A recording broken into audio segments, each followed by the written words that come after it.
On Mark Rogers TV, the voice of college football, with our big spring preview.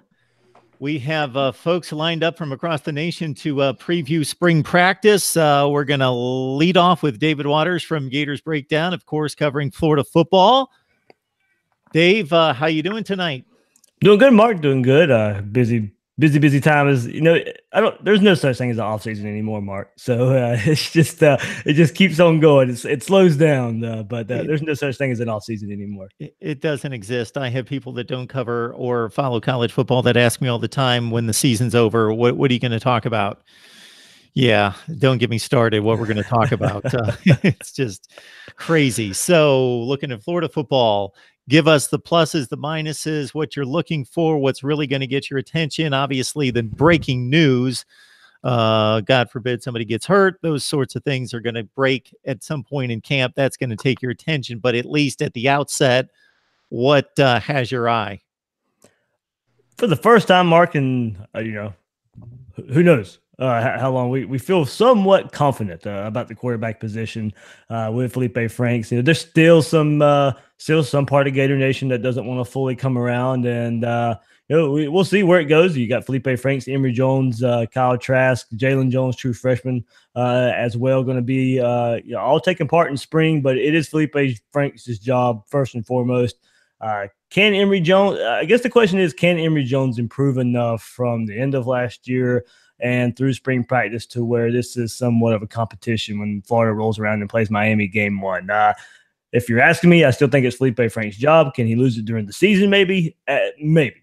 At some point, maybe. But I still think as we go into spring, most of Gator Nation feels somewhat confident about Felipe Franks leading this team.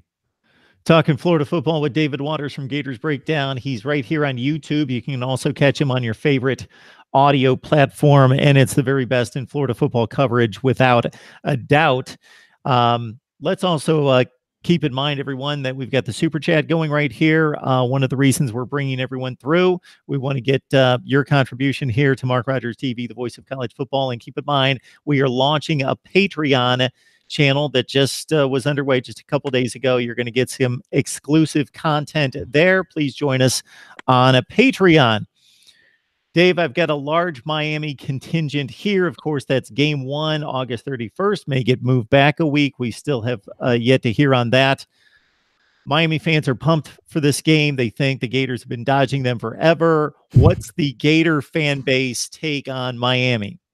Marco, go to Twitter. Go to Twitter right now. It hasn't since Florida and Michigan. That game has went final. It has been full bore. Okay, it's most time when you look at a game or a rivalry game, hey, it's Florida Georgia week. It's Florida FSU week. Well, this is Florida Miami off season. Leading all the way up to that first game of the season. Florida Miami still waiting on the NCAA to approve ESPN wanting to kick off the 2019 season with Florida and Miami. So more than likely, Mark, I would say, if you're asking me, it's a 90% chance that game, I say right now, it's being played August 24th, not August 31st. Their NCAA more than likely will approve it, and Florida Miami will be playing all in a game by themselves. But yeah, Gator Nation's ready for this one. The whole dodging thing. From a Gator side, of course, I can sit there and explain why it doesn't. If you're a Miami person, I can understand completely why you think that's the case. That's just the way it is. But we'll see. Florida, last time they beat Miami, 2008 season. We all remember Will Muschamp and Al Golden going back and forth 2013 with that game, and Florida coming off a really good season. But then 2013 was just probably one of the most injury-riddled teams I'd ever seen. So Florida wants to get a little bit of revenge for that, and we'll see if Tate Martell gets cleared for Miami. That would be a big storyline going in. And Mark, I think the biggest storyline in the game, though, Florida's got to figure out 4 offensive linemen sometime this spring, going into fall camp next year against a very athletic Miami front. So it's game one. They'll be trying to figure out a new offensive line going against that Miami athletic front. And so that's what Florida will have their hands full with when they go against Miami in game one. Dave, we're both nerds when it comes to college football. We like to know the personnel, the breakdowns, the depth charts. If you can give me one guy that you really want to find out more about during spring practice that you think it's going to be a key series of 15 practices for him, who would be that guy for Florida? Wide receiver Jacob Copeland. It's going. Florida's loaded. Florida is returning every wide receiver from last year's team, led by Van Jefferson, Trayvon Grimes, Tyree Cleveland, Kadarius Toney. There's your leading four. But what's going to happen? Jacob Copeland was a true freshman last year. He got redshirted. Really highly rated off wide receiver coming in from as a freshman last year. A lot of comparisons to can he play that maybe Percy Harvin role along with Kadarius Toney there? He'd be that playmaker. So I think that's the player I'm really looking at. He's going to be the highest rated wide receiver Florida will have. And can he, as a redshirt freshman, come in and push for playing time with a senior heavy wide receiver core that the Gators have? David, you do an amazing job. I always look back at our times together, knocking out SEC breakdown, good times, fun times. You've moved it on from there and have done a great job of building your brand there with Gators Breakdown. And again, people, if you don't like Florida football, but you love college football, I say you still jump online and you check out Gators Breakdown, whether that be on YouTube or the audio versions on your favorite platform. Dave, thanks so much for stopping by. We appreciate it, man. Hey, Mark, yeah, thanks. And I'm excited you're launching your Patreon thing and getting even more out there. But yeah, thanks for all you've done for me too. And we got everything started to begin with. I think you were probably the first one to bring me on to talk Gators. That's the first time I'd ever done it. So can't thank you enough. And yeah, what a long way it's come for both of us. I may not have much talent myself, but I can spot it. So there we go. All right, Dave, you have a great night. Thanks, Mark. You too, man. All right, Mark Rogers TV, the voice of college football. What we're doing tonight is going to as many bloggers, broadcasters, and writers to set you up for spring practice across the nation in college football. I would normally go ladies first, but I think Mike McDaniel was on the line from inside the ACC. And Mike, as you know, I've got to run down your list of outlets. It's also inside the ACC. It's Gobbler Country. It's also, of course, ESPN Blacksburg for pre and post game coverage of Virginia Tech football. Mike, how you doing tonight? I'm all over the place, Mark. How you doing? You are. Absolutely. People know where to find me, but the best way to find Mike is you just join him on Twitter at Mike McDaniel CFB, and then you can track him from there, whether it's ESPN Blacksburg, Gobbler Country, inside the ACC. He's all over the place. Mike, what's on your mind tonight?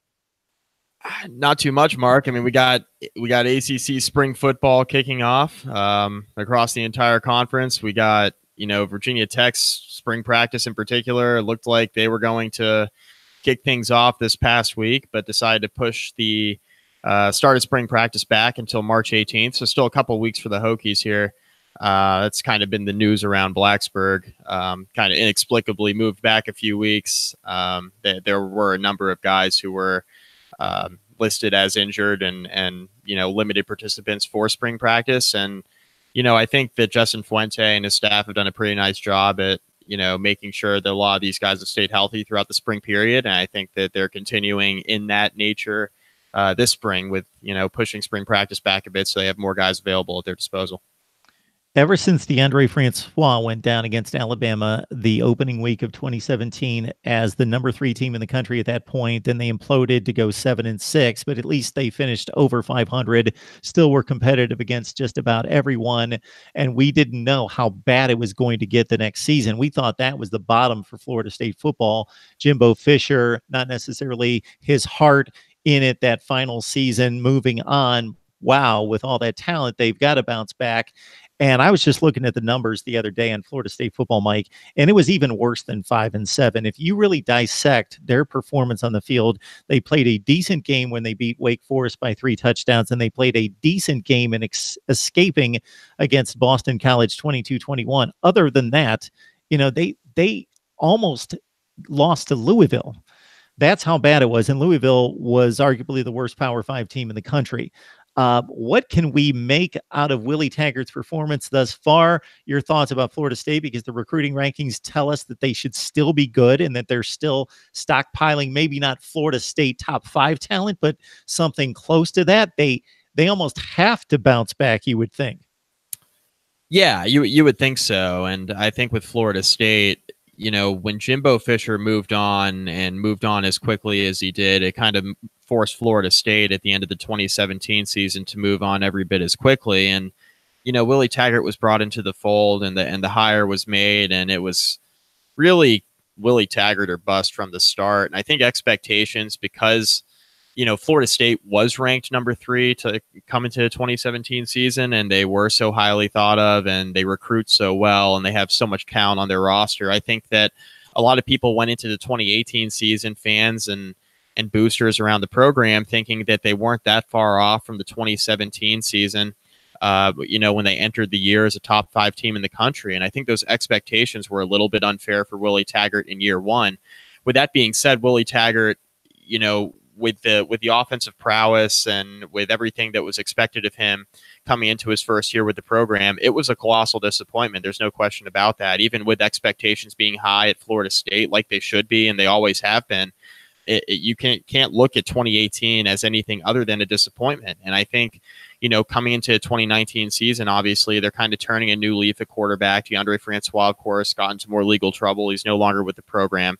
But really, it's not a matter really of if it's going to be James Blackman at quarterback or anybody else. For me, the real question is whether or not the offensive line can get back to doing what they've done in the past and do a much better job up front for whoever is playing quarterback and calling the signals there for Florida State next season. Because if they can't block for whoever's back there, it's going to be a long season for Florida State. They've had that issue anyway the last few years. Even if you look back to like 2016, when they were still okay, they still had an okay season. They went to a bowl game. That's the last time expectations were kind of really, really high for Florida State prior to 2017, and they had a really strong running game with Dalvin Cook. And even since then, the running backs have been pretty good. But even so, the offensive line just hasn't done their part. And I think that's the biggest question mark going into the 2019 season. Quarterback grabs all the headlines, but I think offensive line and continuing to establish a running game is most important for Florida State. Got Mike McDaniel on the line from ESPN Blacksburg, also Gobbler Country and Inside the ACC.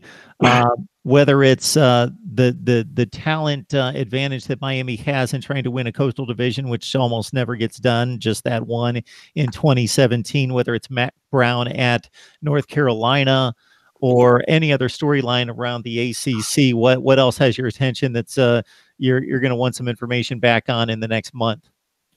I'll tell you what, it's the quarterback situation at Miami. I mean, how could it not be? When I look at, the major storylines across the conference and, outside of Clemson, who's going to be the heavy favorite in the ACC, no matter what way you slice it, I think the biggest question mark for me is how well will Manny Diaz adjust to his first head coaching job and having that be at Miami? I mean, we saw him go to Temple for basically a week and a half.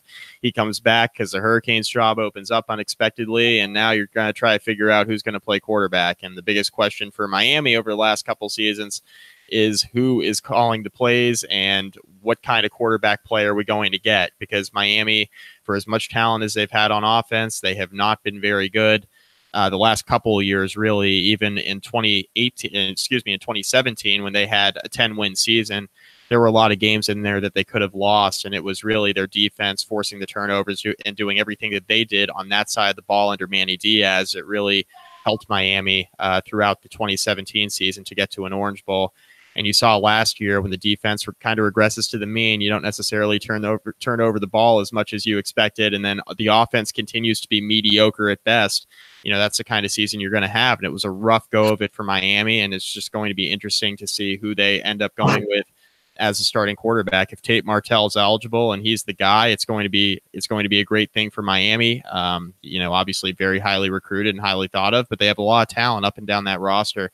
Multiple 4-stars in the quarterback room. So they got to figure out something, but the quarterback play that they've gotten out of Malik Rozier over the past couple of years is not going to cut it. And I think they know it as a coaching staff coming in, the whole new staff. And I think the fan base knows it as well. There's not going to be a grace period for Manny Diaz in year one.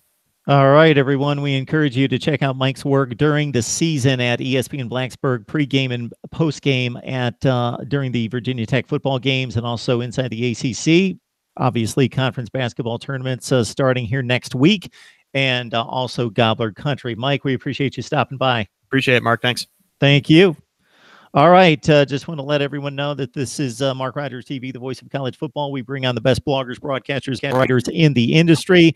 We also are launching our Patreon site. Please check us out on Patreon and all the exclusive content that you can dive into there. All right. We've got Micah Allen on the line from Cowboys Ride for Free. Micah, how you doing tonight?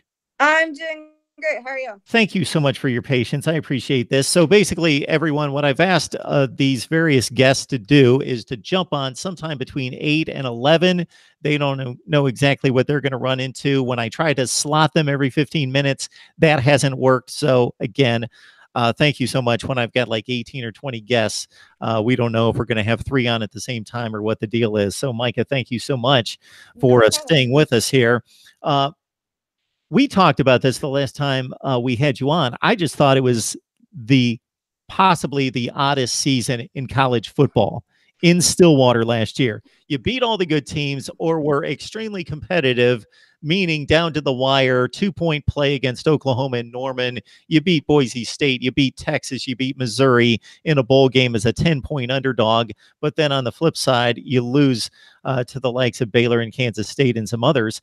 Your thoughts about Oklahoma State transitioning from what we saw in 2018 to a 2019 that's being pretty lightly regarded in the Big 12? I think that this past season isn't necessarily reflective of who we are as a program. I think Coach Gundy has killed it in the offseason as far as his hires go. We've got Sean Gleason coming in out of Princeton and Charlie Dickey coming in out of Kansas State to coach the O-line. And then Sean Gleason coming in to fill in that offensive coordinator position. I think that next year we're going to see much better from our team. We do have 2 really good quarterbacks in the quarterback room right now, in Spencer Sanders and Drew Brown. And I just think that it can only go up from last season. Hey, Mike, I'm guessing the fan base is rooting for Spencer Sanders. He was the hotshot kid out of high school. He's the kid with the supposed more talent. Yes, I would definitely say the consensus is people want Spencer Sanders. And I don't blame them. I think that he's going to end up getting the job when push comes to shove. Drew Brown is a good quarterback. He just doesn't have the, Power 5. He played at Hawaii, but he just doesn't have the experience playing at, an Oklahoma State kind of a program. So, with Spencer Sanders being Texas football Gatorade Player of the Year, and all the accolades that he got in high school, I think people are really, really excited about him. On the line with Micah Allen, Cowboys Ride for Free. It's the SB Nation platform for Oklahoma State football. When you look at the spring expectations, the work that needs to be done, Micah, what would you say outside of the quarterback position? What are the areas of concern that are going to keep Gundy and his staff up late trying to figure out? I would have to say O-line. They lost one of their biggest returners in Arlington Hambright. So he's transferring, and that was a big hole that they're going to have to fill. But we did, like I mentioned earlier, we hired Charlie Dickey out of Kansas State, and Kansas State has had some fantastic O-lines over the years. And I think that they're going to figure it out. But, that's always kind of been a problem area for Oklahoma State, is the offensive line. All right, Micah, thanks so much for stopping by. I'd like to encourage everyone to stop by Cowboys Ride for Free for the Oklahoma State perspective there with SB Nation, with Micah and the rest of the staff there. Thanks so much, Micah. Thank you for having me. All right, let's head out west to the desert. I would like to do that right now. It's 19 degrees here in Connecticut. I would have liked to have done that. Arizona, LA. Shireen, how have you been? Hey, I'm great. How are you, Mark? I'm doing just fine. It's been a long, long time. Yeah, I'm actually sitting in rainy Los Angeles. Oh, rainy Los Angeles. Well, it's not fluffy and white and coming down like that.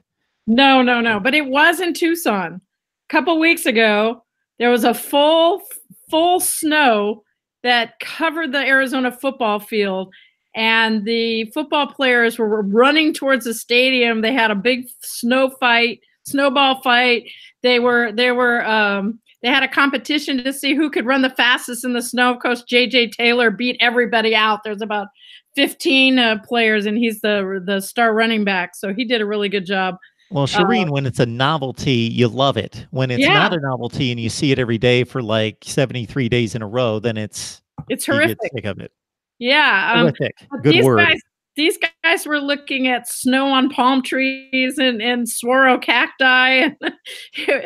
It was funny to see all their reactions. A lot of them were from LA and had never seen snow in their lives. So that was fun to watch. So I'd like to remind everyone that you catch the best in discussion, debate, and analysis of college football right here at Mark Rogers TV, the voice of college football, each and every day. We've got exclusive content available for you at Patreon. So please join us there. It's Patreon, Patreon. We've launched our live streams there as well, exclusive live streams. So please join us there. Shireen joins us from Zona Zealots on Arizona football. Shireen, Kevin Sumlin, and I know you take the optimistic approach, but were you disappointed at the outcome of last season at 5-7? I was very disappointed. I'm not a fan. I didn't feel that he had command over his assistant coaches. He didn't seem to embrace the players. Maybe he did off the field, but when you watch, and I hate to say this, it makes me sick to say this, but when you watch Herm Edwards hug his players as they come off the field, you wonder if someone made the effort to really get to know these players. I mean, I can count, I think there's about 10 players, 4 or 5 of which I bragged about for years on your program that have all joined the transfer protocol. We have Nathan Eldridge, who got hurt last season, but he was the seasoned center that Khalil Tate played really well under. He left. I think he went to either Oregon State. Michael Elatisi just left. He's going to play in Hawaii for his home college. He had 3 years at Arizona. Like, the guy played really well a year ago, but someone's staff didn't play him this year. It's, then one of their quarterbacks, Kahari Lane, is leaving, and Anthony Mariscal barely got any playing time. Sammy Morrison was injured, but then he's also felt like last season they didn't play him, I'm sure. And Antonio Parks, somebody I really wanted to see play. I think maybe he had one pass to him, and that kind of when you have all those seasoned players and you're not playing them, it's almost like you want them to leave. But if you had those seasoned players, we might have had a better season. If especially when Jamie Nunley's leaving too. He's a tight end I kept bragging about.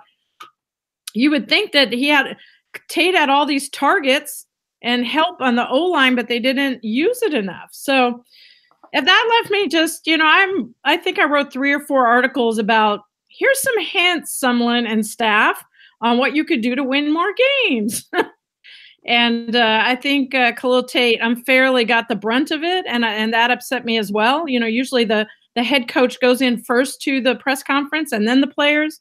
But in this case, after the ASU lost by 1 point, they threw the players in front of the media right after that loss instead of Sumlin. So, I mean, those are the kind of things I question. I want the players to feel like they're important, and I feel like he needs to get that connection. Maybe he's waiting for his Texas guys to come in. A whole bunch of Texas guys are coming in next year. But Khalil Tate is coming back, and we're excited about that. Shireen, we can always count on you for reading below the surface and seeing the human connection there and what needs to be done from that standpoint. Because I certainly can't read that looking through the helmets myself, but I appreciate that you can. So Kevin Sumlin, obviously nothing can be proven until they step on the field for game 1 next season, but are you seeing anything, or what would you like to see and report it out of spring practice that's going to make you feel better about this football team in 2019? Well, they lost a lot of their O-line, but they hired Kyle Devon as their offensive line coach. He comes from Ball State. And so that will be a change. And they also hired a new running backs coach who was isn't it Devontae Murray, I believe. Let me get that name. Yeah, DeMarco Murray, sorry. DeMarco Murray. Big difference. So we're all excited about that as well. And I think if someone has a full year and he and Khalil are gelling and I think he really needs to get to know these players. I think he has this standoff thing where, he lets the OC do what he should do, what he wants to do. But I think the play calling was unimaginative last year. And, I'm usually positive, but I wasn't very happy last year. I felt like they had the talent. They just didn't use it, and they didn't use it in the right way. But I see an Ole Miss guy coming up. He has our former coach, Rich Rod, who I really liked, actually. You liked Rich. You and Rich got along.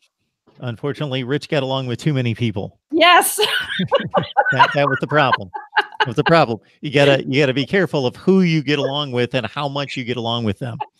All right, we'll keep it right there. That problem, but as a football mind, that man loved the game of football, and a lot of these players that went to the transfer protocol are his guys, and no matter what he's done, he still has these players.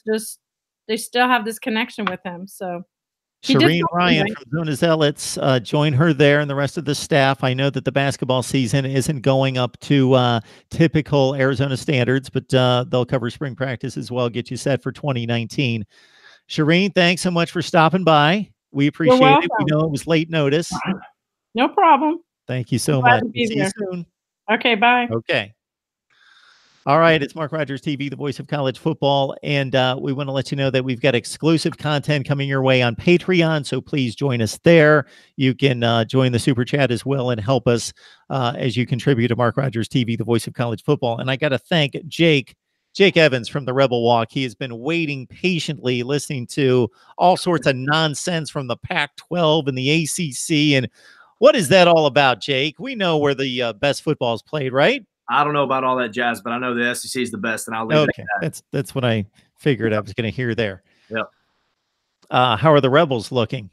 Well, we're only a few practices in, and I'm assuming it's the same way across the country, but the media doesn't get to see too much. Otherwise, they'd probably spill all the secrets. But, we're all things considered, we're excited about this team. Lost a lot of talent from this past year. We saw the Rebels kind of took over the combine, it seemed like, with DK Metcalf and company. So there's a lot of talent that is being missed from last year, but we think we're replacing it pretty well, and we're confident. Like Shireen just mentioned, we're excited with Rich Rodriguez coming in on offense and then Mike McIntyre on the defense. So we're looking up for this year. We're excited.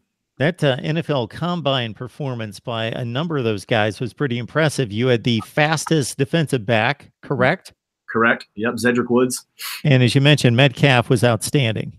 Yes. Yeah, it was, we've known that DK Metcalf is an athletic specimen since he was like a junior in high school, I think. He's from Oxford, so he's been around this forever. And he's kind of been a well-guarded secret because he had 2 season-ending injuries. He broke his foot his freshman year against Wofford, and then he had the neck injury, I think, 6 or 7 games in this year. So he was kind of a well-guarded secret because he never put up crazy numbers, and he was always playing second fiddle to A.J. Brown all 3 of his years here. So he was a well-guarded secret, but it was great to see him getting to put on a show and, show what he's all about and show that he is, a playmaker, a guy who's got a great body for the NFL that, hopefully will be making plays on Sunday for a long time.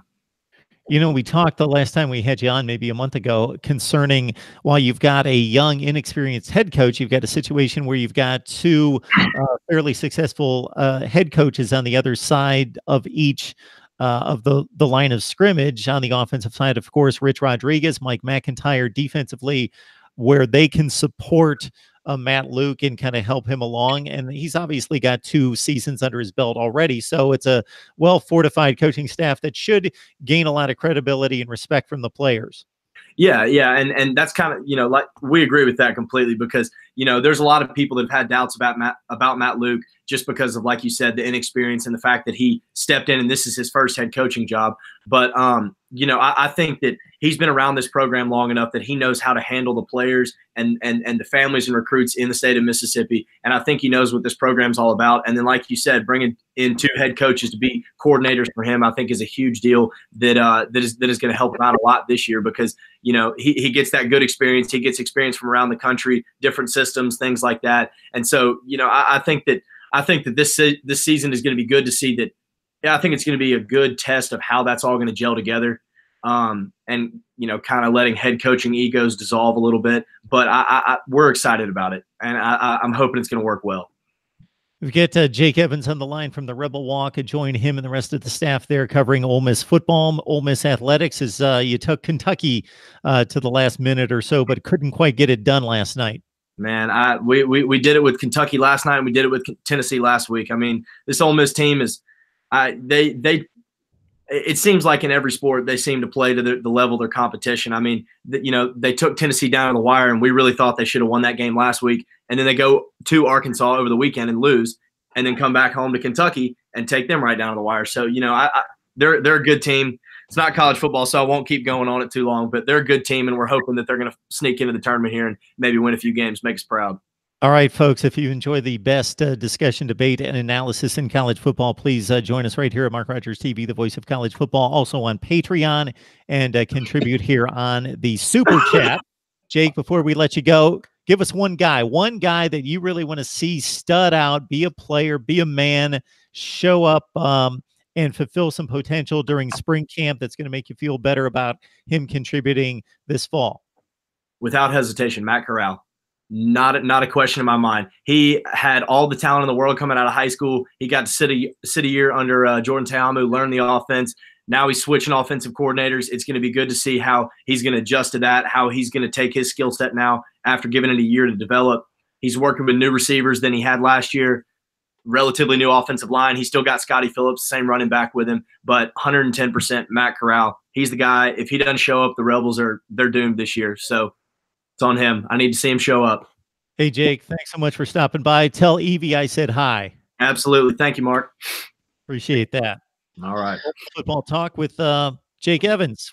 Now we move on to the Big Ten and Ohio State, of course, with Steve Hellwagon from Bucknuts. Steve, how you doing today? I'm doing great, Mark. What's going on? Not too much. We got you in good shape before the basketball game, correct? Yes. Ohio State Northwestern coming up at 9 o'clock. I did not make the trip tonight to Evanston. We had the first day of spring practice here in Columbus today. So we had plenty on our plate back here at the home office today. What are the chances on the bubble right now?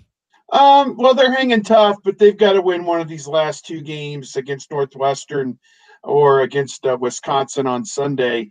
They had the highest of highs last week. They beat a ranked team, Iowa, by 20 points at home, and then they go on the road Saturday on ESPN and lose to Purdue, also a ranked team, by 35 points. And it was the first game that they played without Caleb Wesson, their starting center, who is out right now with a suspension. So I guess at this point, just trying to muddle through till they get him back in there. And Northwestern, the last place team in the Big Ten, if you can't beat them, you may not have a very good case for making the NCAA tournament. Steve Hellwagon joins us on a regular basis from Bucknuts, 247 sports platform for Ohio State athletics. Steve, you said you got a chance to go to spring practice today. Any chance to interview any players? Yeah, they had 3 of the veteran players come over and do some interviews. KJ Hill, a wide receiver. They had Jonathan Cooper, who's outstanding defensive end. There was one more player whose name is slipping my memory at this point, but they also had Ryan Day. He conducted about a 20-minute interview session on his first day as the full-time head coach at a practice session. Obviously, he was the interim head coach last year for the preseason in the first 3 games. And he said that period, that basically 2-month period as the de facto head coach kind of helped prepare him for the rhythm and everything else that happened today on the field as the head coach of the Ohio State Buckeyes. So big day for him, and very impressed with what we saw across the board. We can attest to the fact that Justin Fields is wearing number 1 for Ohio State, was on the field throwing footballs for the Buckeyes, working with the new offensive coordinator, Mike Yursich from Oklahoma State, who's also making his debut. 4 new assistant coaches over on the defensive side as well, with Jeff Hafley as the defensive coordinator, Greg Madison, the co-coordinator, Al Washington, and Matt Barnes, special teams coach and secondary assistant.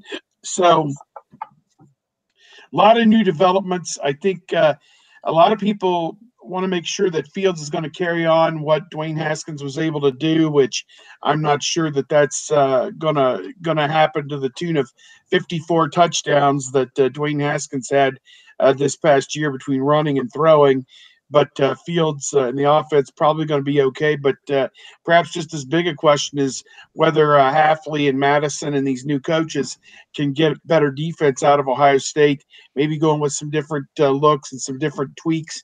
Obviously, Brendan White, who came on at safety last year, could play a hybrid third linebacker position, linebacker safety hybrid type thing this year, kind of experimenting with a little bit of that. So I guess at this point, after one practice, when they're in helmets, jerseys, and shorts, people are making plays all over the field, and everybody's happy. And when they get into pads, when they come back from spring break, it's kind of weird. They do a couple practices just to get everybody going. Then next week they'll be off for spring break, and then they'll be back the following week, and that's when the hitting really begins for spring practice. So Justin Fields unveiling the number 1, and Buckeye fans, of course, hope that signifies the ranking next to the team name at the conclusion of the season. Go get your number 1 jerseys. 4s and 5s in recent years, but not quite the number 1 that Ohio State fans desire and expect. I'm guessing that Ryan Day has been asked this at some point. I don't know if it's been evident. Obviously, there's only been one practice, but how he's going to conduct this program, I'm sure in many ways he would be foolish to change much of anything from the way Urban Meyer built the best or second best winning percentage in the nation over the last 9 years or 7 years. But for Ryan Day, has he alluded to what might look different, not just from a nuts and bolts football standpoint, but just his approach to organizing and structuring and leading a program? That's a good point, Mark, because when you take over a program, you want to be your own man, have your own people around you. He worked for 2 years for Urban Meyer before he was given this opportunity to move into the head coaching position on the interim basis last year and now on the permanent basis going forward. And my opinion of what I'm seeing so far is he is going slow. He has retained many of the support personnel. In fact, maybe just about all of them are still part of the program. Mick Marotti is the strength and conditioning coach. Brian Voltolini is the director of operations. Mark Pantoni in charge of recruiting. So those 3 are kind of the key lieutenants beyond the assistant coaches that they have. They have the same quality control, graduate assistant type people, support people in place as well. So there was a lot of continuity. And I think what Ryan Day wants to do is get a year or 2 under his belt and see where improvements can be made, see where things can be changed for the better. I think they asked him that question today, Mark, and as I alluded just a moment ago, the biggest change Ryan Day foresees in 2019 is the defense. So I know that's not a systemic program overarching situation, but I think you look at it that if they can improve the bottom line on defense, I think that's where people will notice the biggest change for Ohio State in 2019. And hopefully, from their standpoint, it parlays into a situation where they're able to win a 3rd straight Big Ten championship and contend for a spot in the college football playoff. Well, we just saw an NFL combine that you very well versed us on in terms of a preview last week, where Johnny Dixon ran well. Paris Campbell ran out of his mind. Kendall Sheffield couldn't run, but was expected to be, by many services, the fastest defensive back on the field. And with the losses up front, why is the defense going to be better? Well, they have nine returning starters coming back, and obviously Nick Bosa was a guy who they lost after the third game of the season, and they replaced him with Jonathan Cooper. Chase Young is coming into his contract year as a junior and could be a potential All-American. Malik Harrison, an outside linebacker, really came on as the season wore on, and Tuff Borland was pretty good the year before at middle linebacker, but the Achilles injury that he had kind of hobbled him. He still gave it his best effort, but I think a lot of people view the linebacker group in particular as one that can make a major step up. Jordan Fuller is back at safety, although he is not practicing this spring. He is suffering from a lower extremity injury of some sort. Coach didn't elaborate on that, but he'll be out for the entirety of spring. And that gives some other guys a chance to get some reps and earn some playing time as well. So that's not necessarily a bad thing. But they've got 9 guys with starting experience back.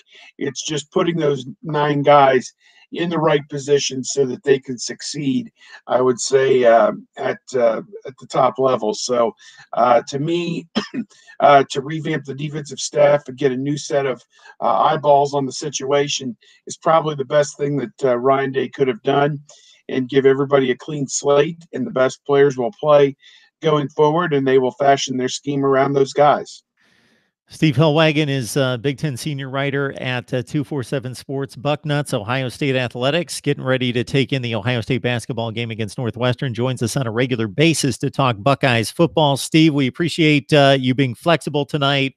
We just are going rapid fire with a number of contributors, so I appreciate you're able to stay fluid and take the spot here about 8:45 Eastern and get you set for tip-off.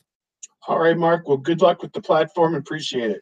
Thank you, Steve. Appreciate that.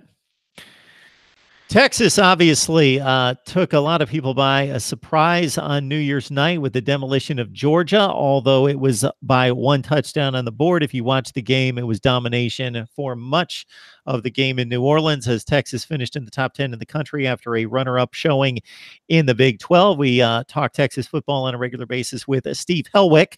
You can join him at the Daily Texan.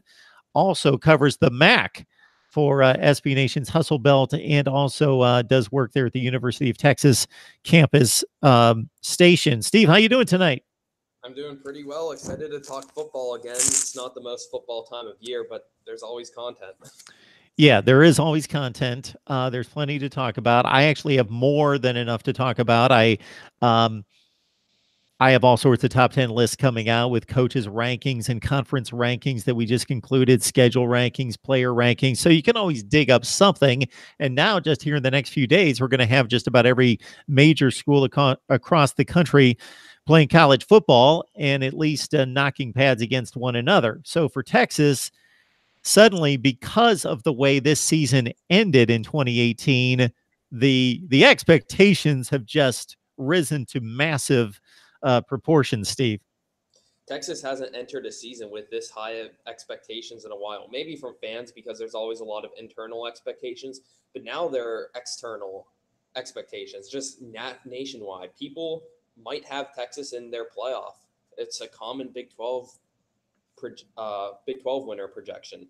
With Kyler Murray being gone and some uncertainty at Oklahoma, I know they got Jalen Hurts, but Hurts doesn't seem exactly like the Lincoln Riley type throwing quarterback that he's had throughout the past few years. So there's a little uncertainty at Oklahoma if they can keep up their dominance. And meanwhile, Texas has arguably the best quarterback in the conference in Sam Ehlinger, someone who just threw 25 touchdowns and 5 interceptions a year ago. Excellent runner. He's been Texas's goal line offense lately. And now you get him in his junior season. He still has some good weapons around him, such as wide receiver Colin Johnson. And then Texas just stole a 5-star recruit from USC and wide receiver Brew McCoy. So they get about as good as a wide receiver recruit as you can get to pair alongside Colin Johnson, and that should really boost Texas's offense next year. Now, I know recruiting rankings don't always translate to on-field success, as there's lots of teams such as San Diego State that consistently field good programs but don't recruit as well. Wisconsin's another one. But just getting a 5-star prospect to put alongside Colin Johnson should really help this offense, and Brew McCoy could take a lot of those receptions from what Lil Jordan Humphrey had last year, as Humphrey declared for the NFL draft. Defensively, Texas is looking a little shakier just because graduations and players declaring for the draft. I mean, at the Combine this weekend, we saw linebacker Gary Johnson participate, cornerback Chris Boyd, defensive end Charles Omenihu, and those were their three best defensive players, and now they're all gone. So this offseason will be about getting new guys, getting reps in those starting roles, and just working on defense, because to have success in the Big 12, you don't have to have an elite defense like Oklahoma does. But Texas's defense really helped them win games last year because they were a solid unit. They weren't too great, they weren't too terrible, but they were a solid unit. And then at the very end of the year, they absolutely stifled the Georgia running game and won the Sugar Bowl. And that's where we are today with those expectations with the program. This is probably the most intriguing story from a standpoint of looking at wins and losses and whether the expectations are going to be filled here in 2019, because it's a program that has been down since stepping off the Rose Bowl turf against Alabama in 2009 after coming fairly close to winning a national championship in Mack Brown's second attempt to do so. They're down for 10 years. They had a couple decent years as Mack Brown finished, but they weren't contending for national championships. Then, of course, losing seasons despite recruiting in the top 15 in the nation.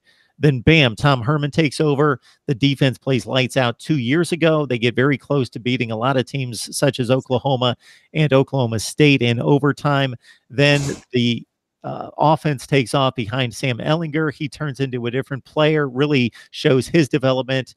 And with the Georgia win and the close showing against Oklahoma after beating the Sooners, as we mentioned off the top, the expectations are huge. I got to think they're even a bit where you can feel where you are. We just know what we see on Twitter, on social media, and the talk around college football, but you can it's palpable for you. You're on campus there. You can feel the excitement.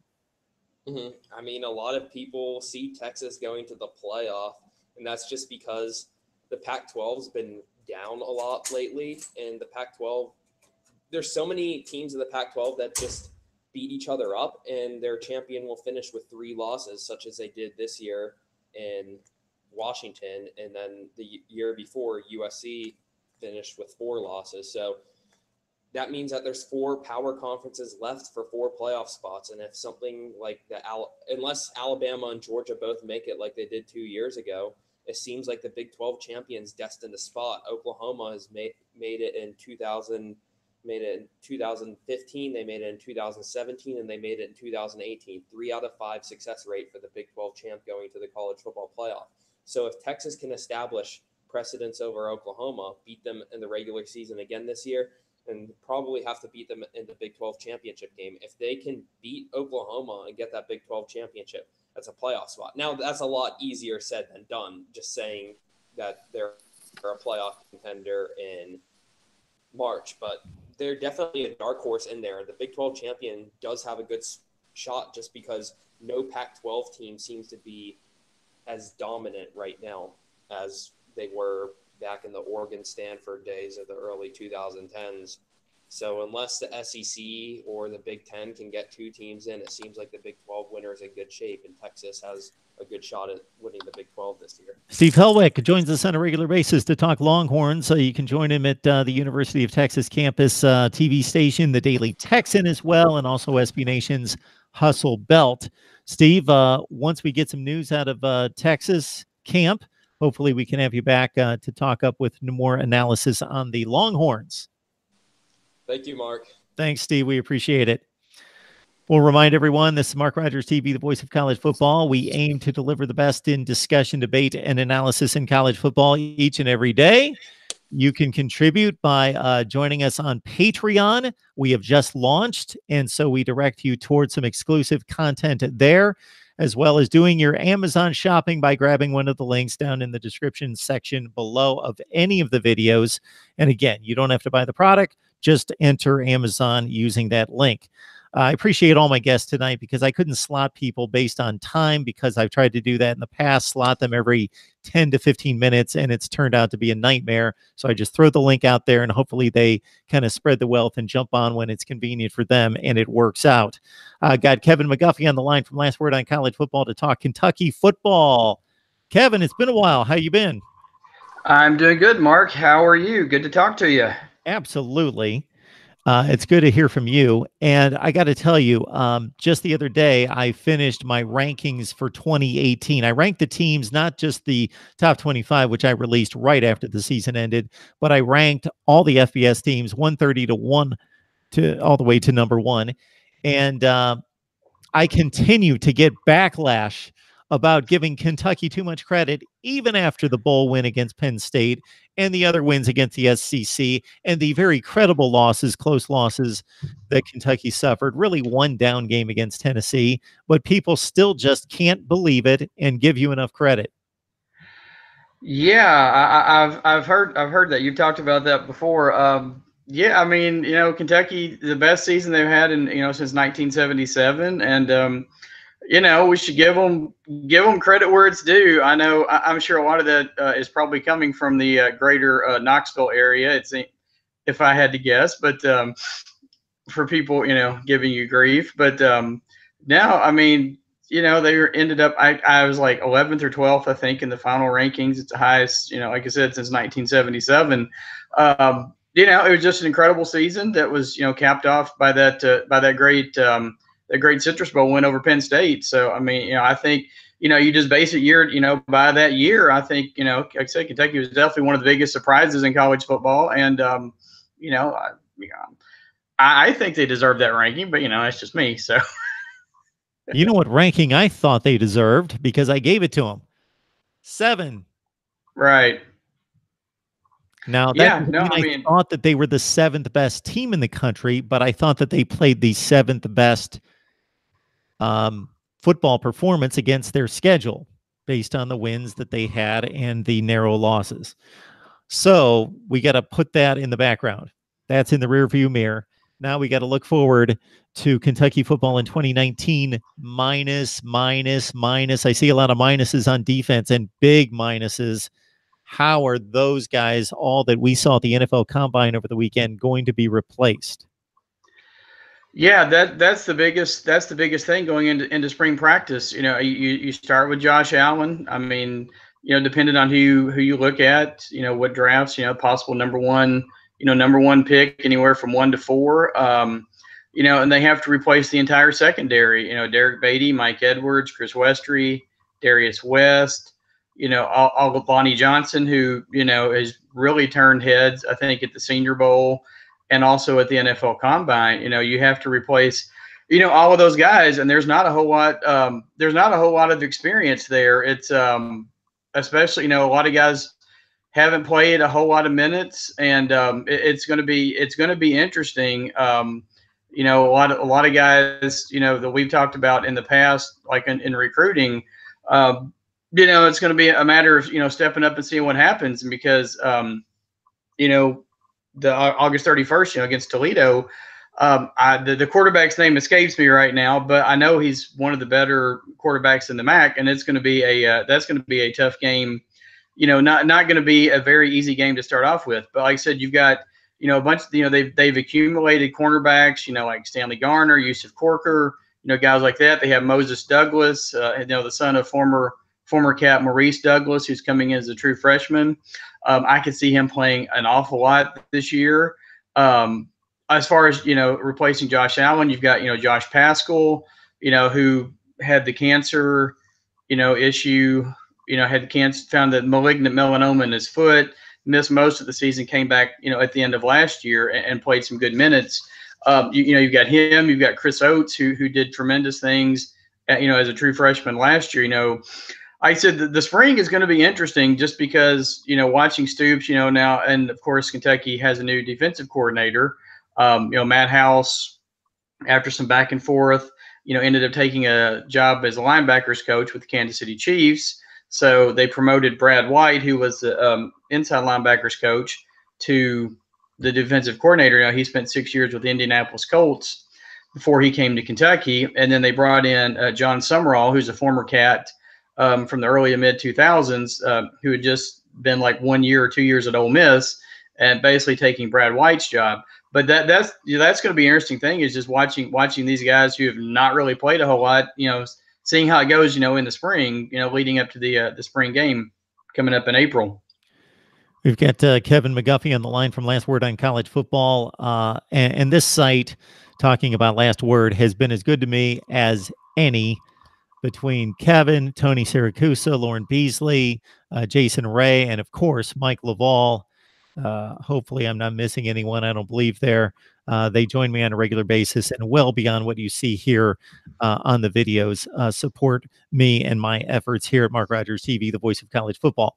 Terry Wilson should receive a lot of credit for delivering game-winning drives for Kentucky this past season. Critics will point to the ineffectiveness in the passing game, and is this guy ever going to develop? So do you think we're ever going to see a better passing Terry Wilson that's going to be more of a threat as he tries to develop?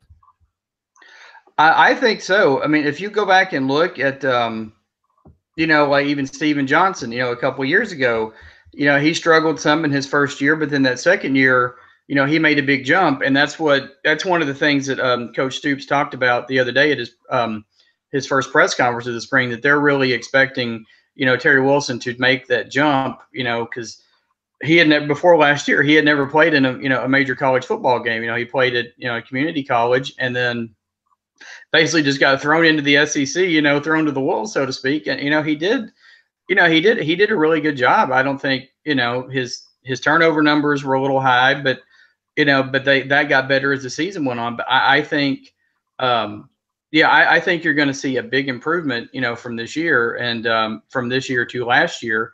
And then the question is going to be, other than Lynn Bowden, who's he going to throw the ball to?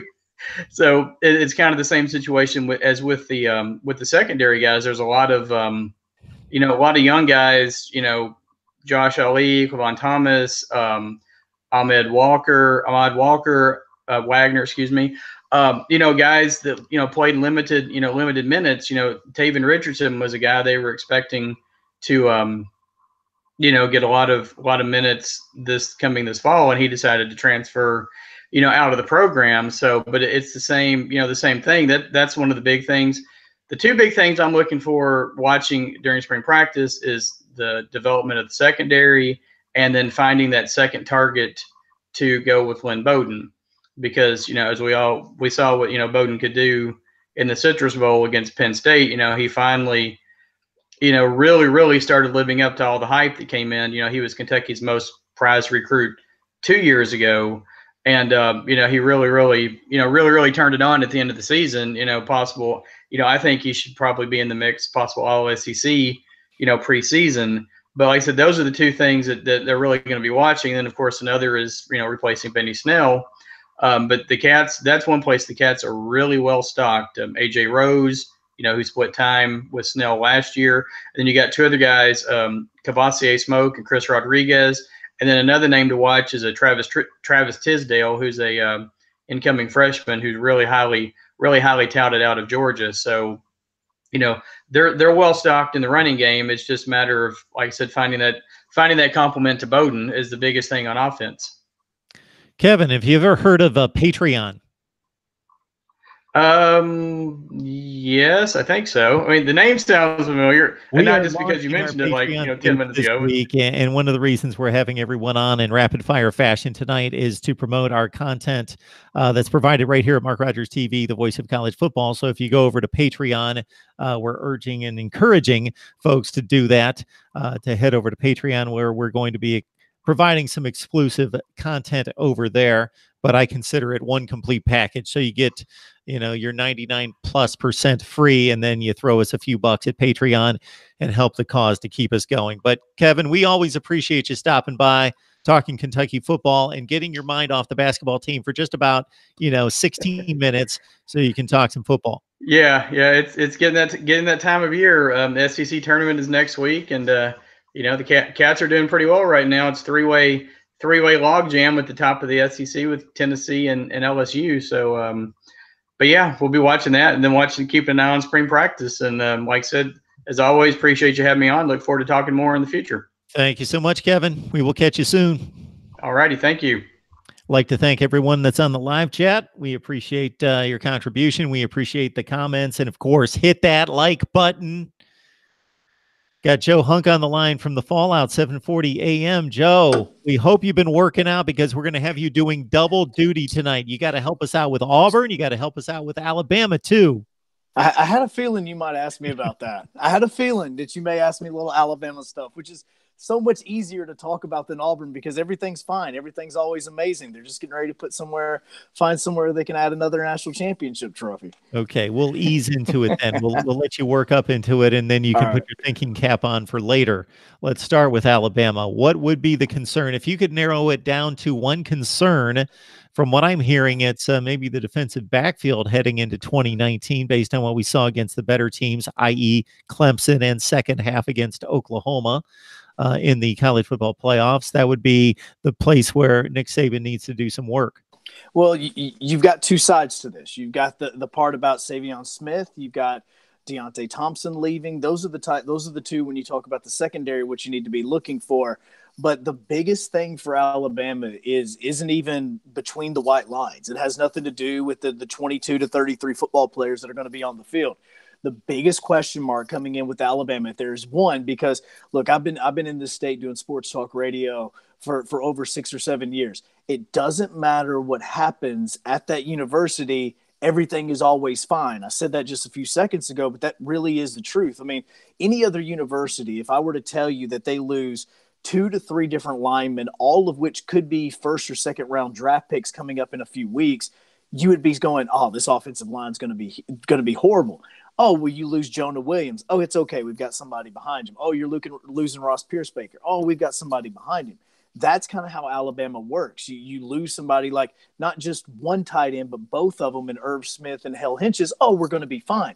You lose a senior running back in Damian Harris that came back to be a leader on this team, came back to win a national championship. That's all right. We've got Najee Harris. We even have a guy named Brian Robinson that we're all in love with. So it keeps happening, and this ball keeps rolling. The problem is for Alabama fans, it's 2 words: Steve Sarkisian. That's the question mark. It is, and it doesn't just have to do with the national championship game, because you mentioned the one against Clemson. Alabama fans are still upset about the one 2 years ago when he was the OC, and you can go to the pick play and you can look at all that as the reason why they lost, but they blame that loss on him. He goes to the NFL, where he just happens to go to a team that has one Alabama wide receiver in Julio Jones, and then they draft a second Alabama wide receiver. And we watched it last season where, again, your star players, especially one that could be considered one of the best wide receivers in the NFL, and Julio Jones, doesn't get the football, doesn't at all get the football. And I mean, you were in preseason games. I mean, we're talking about August. It's 105 degrees. The Falcons are playing some, game that has the third string wide receiver playing and the third string quarterback. And people in Atlanta and Atlanta fans who just happen to also be here around the river region where I am are calling for Sarkisian's head. And then this guy at the end of the season comes back to Alabama to be the OC. That's the biggest question mark, because of the bad taste that was in Alabama fans' mouth coming from Tampa in that national championship game. Got Joe Hunk on the line. You can catch him on Montgomery's 7:40 a.m. His show is The Fallout. So situated there in Montgomery, how far are you from Auburn University? We are exactly where I'm at right now, where I live. We are at exit 9 on the interstate, where Alabama, or I should say where Auburn is exit 51. So I'm roughly about 41, 42 miles. In fact, I went over for the Auburn basketball game on Saturday. It took me 45 minutes to get there. It took me 45 minutes to get back. It's a really quick trip. And then from Tuscaloosa, how far? In Montgomery, we are about 2 hours away. The unfortunately, because we're in Alabama, the back roads are the best way to go. And so there's a little 2-lane road that we take up from Montgomery to Tuscaloosa. It takes 2 hours. And trust me, if you get behind an 18-wheeler, it's not too much fun. Now, people that watch me on a regular basis here know that I worked in Mississippi at a CBS station for 6 years covering the SEC. So my trips into Alabama were typically the half hour to Tuscaloosa from across the Mississippi state line. Sometimes I would have to go to Birmingham. So it wasn't that bad, but I can relate to what you just mentioned, because one time I drove to a buddy's house to spend the weekend, and he was in Daytona, Florida.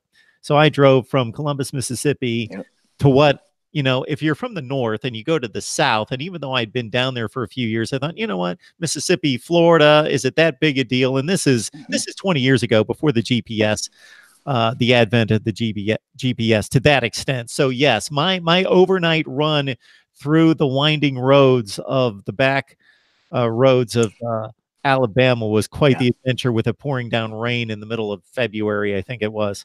I've actually made that trip to Daytona Beach, and there were still some back roads that was the best way the GPS told us to go. So I'm pretty sure I've driven down those exact same roads. And if you get behind an 18-wheeler, you just might as well just kick your feet up and relax, because it's going to be a long drive. Joe Hunk from 740 AM The Fallout is his show. So, Joe, when we look at Tua, there was a point based on what he accomplished at the national championship game in 2017, based on the way that this offense operated without flaw, seemingly, through the regular season, that he at that point was being, and it seemed a fairly legitimate statement, being talked about as the greatest college quarterback of all time. Then he struggles against Georgia and doesn't look so great in the national championship game. After the first quarter, he did have the pick 6, but he really steamrolled that offense down the field another 3 drives, and then had all sorts of issues. So are Alabama fans kind of pumping the brakes on Tua is the greatest of all time kind of talk? Well, no, they still do consider him right now arguably the greatest quarterback of all time when it comes to Alabama football. And the way they look at the Georgia game and the way that they look at that Clemson game all come down to the shin and the injury and the surgery that he had to have after the Georgia game. And so this is a football player that, when 100% healthy, was, I don't want to say unstoppable, but it kind of was. And I know it was a really bad movie, but remember, if you had imagine if you've never seen a DC Comics and you had never seen anything and you didn't even know who Superman was, and you watched 5 different Superman movies and they had never used kryptonite, and he just destroyed them, and that's the way that it looks. And then you get to Batman versus Superman, which, again, very bad movie, I understand, but you get to that moment where Batman uses kryptonite for the very first time, and he punches Superman, and everybody, wait a second, he's hurt. Like, that's what happens.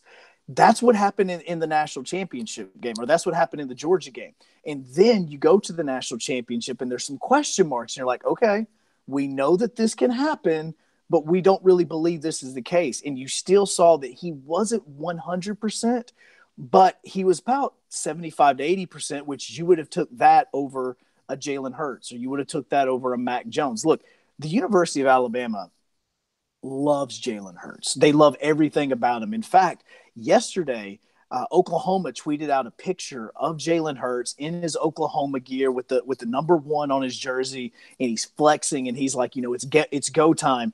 There's Alabama fans that were commenting on it like, man, this really hurts.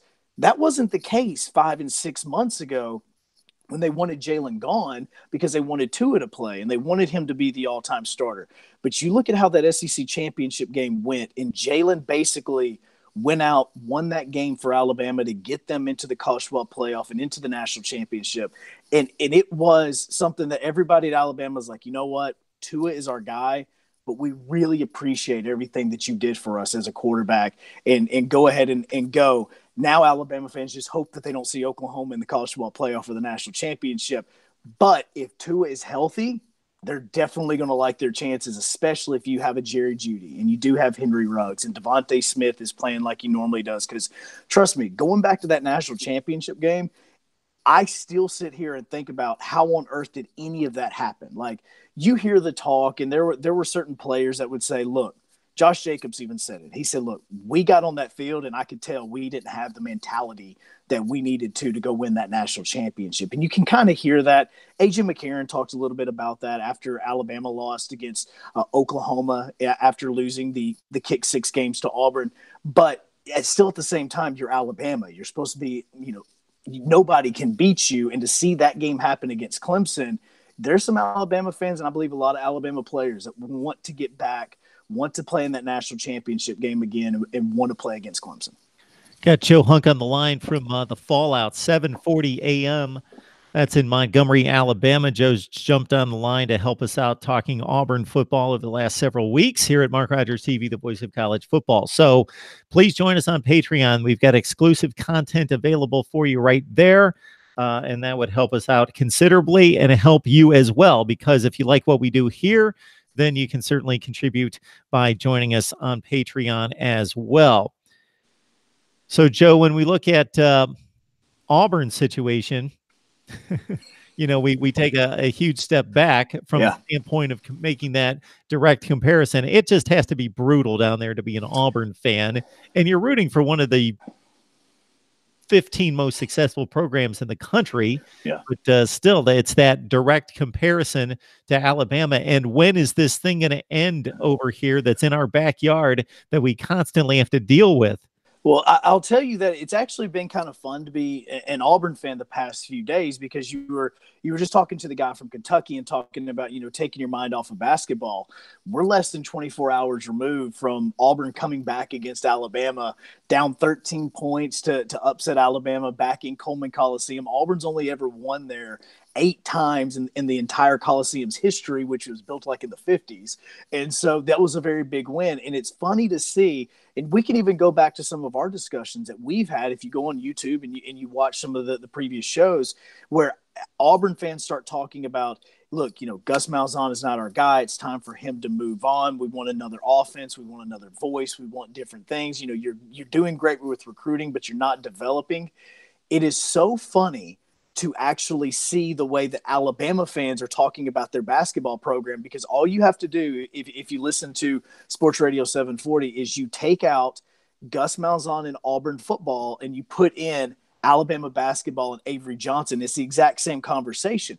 But when you do go look at the football program, when it is Auburn, you're right. It's one of the top 15 teams in the country. But in what we've talked about in the past is this team doesn't even have things like football-only facilities. I was actually over there last weekend, and there are a lot of great things about the university. The campus is gorgeous, but you still have that one big facility. And people don't realize this. South Carolina just opened up a football-only facility. Kentucky football. Like imagine this. Like, it's crazy to say. Like, you guys were just talking about it and how where you had Kentucky football ranked, they now have a football-only facility. And one of the top 15 programs in the country doesn't have that. So you start seeing the way that this program is being looked at nationally and go to what's happening. And yes, everything about this football program revolves around beating Alabama. Now, there's 2 ways we can look at it is, do you want to beat Alabama because they're your rival, or do you want to beat Alabama because if you beat Alabama like you did in past years, that gets you into the national championship. That gets you into the SEC championship. That gets you a better recruiting class. It's all connected. So, yes, you're always going to hear that Auburn wants to beat Alabama because that's always true. But in 2019, beating Alabama opens up the doors for so many things, because if you do it like Auburn did a couple of years ago, you get into the SEC championship as a 2-loss football team.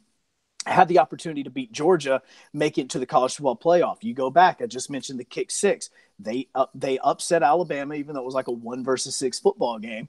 They go into the SEC championship, have an amazing football game against Missouri, go and play in the national championship against Florida State. You go back to 2010, the comeback. All of these things all relate to one thing, beating Alabama. And if Auburn can beat Alabama, then yes, they're going to have a football program that can win an SEC championship and potentially win a national championship. All right, we got Joe Hunk on the line talking Auburn and Alabama, doing some double duty for us tonight as we go across the nation. Basically, what we're attempting to do tonight is bring you as many spring previews as possible, with most teams just a few days away, and some others have already stepped on the field to get set for 2019. So when you look at the entirety of the conference, Joe, it's always been my thought that from about 2005 or 6 until about 3 or 4 years ago, there was no question that the SEC was the best. Mm-hmm. It couldn't be argued by any metric. Now, I didn't think necessarily that it was the gaping gap between number 1 and number 2 that many people did at that point, and I gave metrics and reasons why I thought that the people ran with the groupthink media just and ran with they're the best and nobody can come close. 3 to 4 years ago, the national championship and that streak ran out, obviously, in 2013. And there were some issues in maintaining some of the better coaching in the country, and places like Ohio State in the Big Ten and elsewhere. Of course, Clemson, most notably, were able to beat some of the better teams in the SEC. LSU fell off, Florida fell off, etc. Your thoughts about where the conference stands right now, and will this last?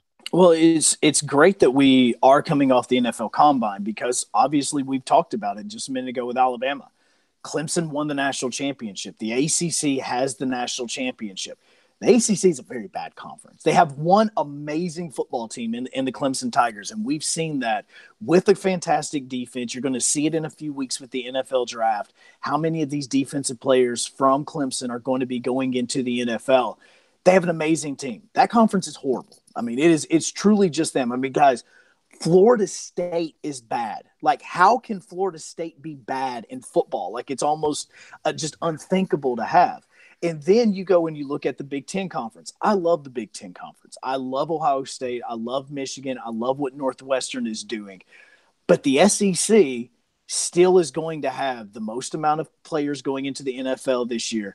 And the coaching at one point in time we thought was going to be coaches are afraid of Nick Saban. They just kind of nobody wants to come into the conference until that. Well, Jimbo Fisher just came into the conference, and he was at Florida State, and he's now at Texas A&M, where they have basically unlimited resources that can give him anything that he wants. If he wants brand new turf on the football field, he's going to get it. If he wants a suite built for his family, he can get it. Like, any Texas oil tycoon can build this for him. This conference is getting better. Adding Dan Mullen, who is at a very bad Mississippi State program. It's not that it's a bad program. You just have to recruit differently there. You're not going to walk in to a student's home that's a 5-star and go, you know what? I know that Alabama's looking at you. I know that your big universities like Ohio State, but I want you to come to Starkville, Mississippi, where we basically have Starkville, Mississippi. Like, that's all we have. And even though it's Stark Vegas, Joe. I know. Come on. And it is Stark Vegas, and Dak Prescott just, put it on the map. But you have to recruit differently there. You've got to go the JUCO route. You've got to have those different types of recruiting styles. The problem with it is that Dan Mullen was one of these coaches that he could be 8-5. It could almost be like being at Vanderbilt with Derek Mason. And if you just get your team to a decent bowl game, you should be up for Coach of the Year. He's now at Florida, a Florida program that is starting to put more money into its athletic facilities, that's starting to recruit better, that's starting to do a lot of things, and that's making Florida become a better program. Kirby Smart, he's played for a national championship. He was in the SEC championship, and arguably, if he just would have done differently than what he did 2 years ago in the national championship, he would have beat Alabama and played for a national championship or been in the college football playoff. This conference has a lot of good teams and a lot of teams that are very close. everybody in the River region said when Alabama plays LSU last November, they said that Alabama would be going up against an interim coach because Coach O is going to be gone. Well, he had one of the best teams in the country last year. He helped everybody out by beating UCF. And now you're looking at what he's doing down in Baton Rouge. And this program isn't as bad. If they get a quarterback, which has always kind of been the thing for LSU, they can still be another 10, 11, 12-win team. This conference is still very solid. You can go around. The Pac-12 is horrible in everything. I mean, I'm not just trying to be mean about it, but, I mean, their football programs, again, you just have Washington. You look at the basketball programs, they're only going to be like a one-bid league. All of these types of things, they're only getting like, what, $1 million from their television revenue? So you look around, the SEC is still the best, but you can look at the Big Ten, and you can really say that conference is putting together a good conference as a whole. But I still think the SEC has a good firm grip on that. People, did you hear Joe? Did you hear him back me up on the ACC? I said this almost every day since the end of the national championship game. Yes, you won the national championship, but it's not a conference accomplishment. Clemson won the national championship. Who is your second best team? If it's Syracuse, if it's NC State, regardless of who it is, it's got to be one of those two teams basically. They're not as good as a fourth or fifth best team in any of the other conferences, especially the SEC and the Big Ten. There's no comparison. The conference won 9 games out of conference. Joe, Clemson won 5 of them. Yeah, they're not. It's not a good conference at all. It just wasn't this past year. No, now, Miami can change that. Florida State can change that, but it may take a couple of years. It can turn. I'm not going to say on a dime, but it can turn within a couple seasons. So I'm not damning the conference for the rest of eternity. I'm just saying that it was awful this past season. Duke played really well against its competition, Baylor, Northwestern, and Temple outside of the conference. And I say that with a straight face, Joe, because where Duke was in 10th place in the ACC, they actually competed well against their like-seeded teams in the other conferences. But Clemson and Duke won all the games. They won virtually all the games, 7 of 9, and the rest of the conference did nothing against anyone. No, and you had a Miami that, look, it's not the same Miami that ESPN did the 30 for 30s on. It's not that anymore. You don't have the Orange Bowl. There's now a very big, ugly baseball stadium over on that site. You now have to go 30 and 40 minutes outside the city to get to Hard Rock Stadium to even cheer on the Miami Hurricanes. Walking into a recruit's house with that Miami Hurricane logo doesn't mean what it used to 10 and 15 years ago. And partially the same thing goes for Florida State. Look, everybody always wants to get the on-campus visits. You get this on-campus visit, this is where we're going to wow them. This is the reason why yesterday, for instance, the Alabama basketball game against Auburn was so big for Nick Saban because he had recruits there. He had all these people that were wanting to come to celebrate the Iron Bowl victory, and you always want all these things to look great. If you're Florida State, you don't really have a good football facility. If you're Miami, you don't have a great one. You're getting better. It's getting much better, but you're still a sort of a difficult institution to get into with you being private and the academic standards. There's a lot of things about the ACC that really does need to improve, but it doesn't diminish what Clemson did. Let's be straight about this. Clemson went in and they smacked Alabama around, and nobody's done that. Nobody has done that in a very long time. Joe, I don't know what to do with this comment. My man DeAndre, he jumps on the live chat and supports Mark Rogers TV almost like a nobody. So I appreciate it, but he is a die-in-the-wool ACC guy. So we go back and forth about the Big Ten and the ACC, and I like to remind him the Big Ten went 5-1 against the ACC this year. It wasn't close, but he did throw me $2. So I really, I have trouble. Really. You're right. Everything you said is right, man. You're definitely absolutely right. DeAndre. 100%. The ACC is the best conference in college football, and he states here that Duke would beat LSU. Well, are we talking about with your quarterback that's going in the NFL, or are we talking next season? Because I'm telling you, and trust me, I want this game to be competitive. I truly, truly do. But at SEC Media Days coming up in July, what always happens is they bring around the college football playoff committee people, and then they also bring around the Chick-fil-A kickoff guys, and they bring around the president of the Chick-fil-A kickoff. And we always talk to him, and we're like, okay, so how did this all happen, and how did this – when Alabama got put into this game this year, they said, look, this is what we did. Alabama agreed to want to do it. Now, the reason why you want to play in a neutral site game if you're Alabama is because you get unlimited recruiting visits to the football game. You get paid a ton of money, almost 2 to 3 times what you normally would when you're talking about playing at home. And then, this is the best one, and then you also get to play a big-name opponent on a big stage that everybody's going to be paying attention to. They sent out feelers to the ACC. The ACC, the only team that got back to them that wanted to play in this game was Duke. I want this game to be good. I really want it to be good. Alabama's going to beat Duke by 35 points, and it's going to be ugly. That stadium is going to be half empty by halftime, and it's going to be a very bad look for the Chick-fil-A kickoff. They're trying to hype it up. They're like, you're looking at David Cutcliffe. He's done a great job with quarterbacks. This Duke team is going to get smoked. And now that's Alabama. I would love to see Duke play some other teams. I really, really would, because of the way Cutcliffe has done. I'd love to see them pick up a game with Tennessee, with that being his old university. They're going to get killed when this game starts coming up in August. And I really hate it because I really want this to be good. I love the Chick-fil-A kickoff, but I know Alabama's not LSU, but Duke's going to get smoked, and I hate it. And David Cutcliffe lost his quarterback. We watched him in the NFL Combine this past, and he wouldn't do anything about that 35-point spread either, but he's a really good quarterback, Daniel Jones, but he's gone. And DeAndre, I finally figured it out when you said Duke would beat LSU. It's March. You're talking basketball. Got it. All right.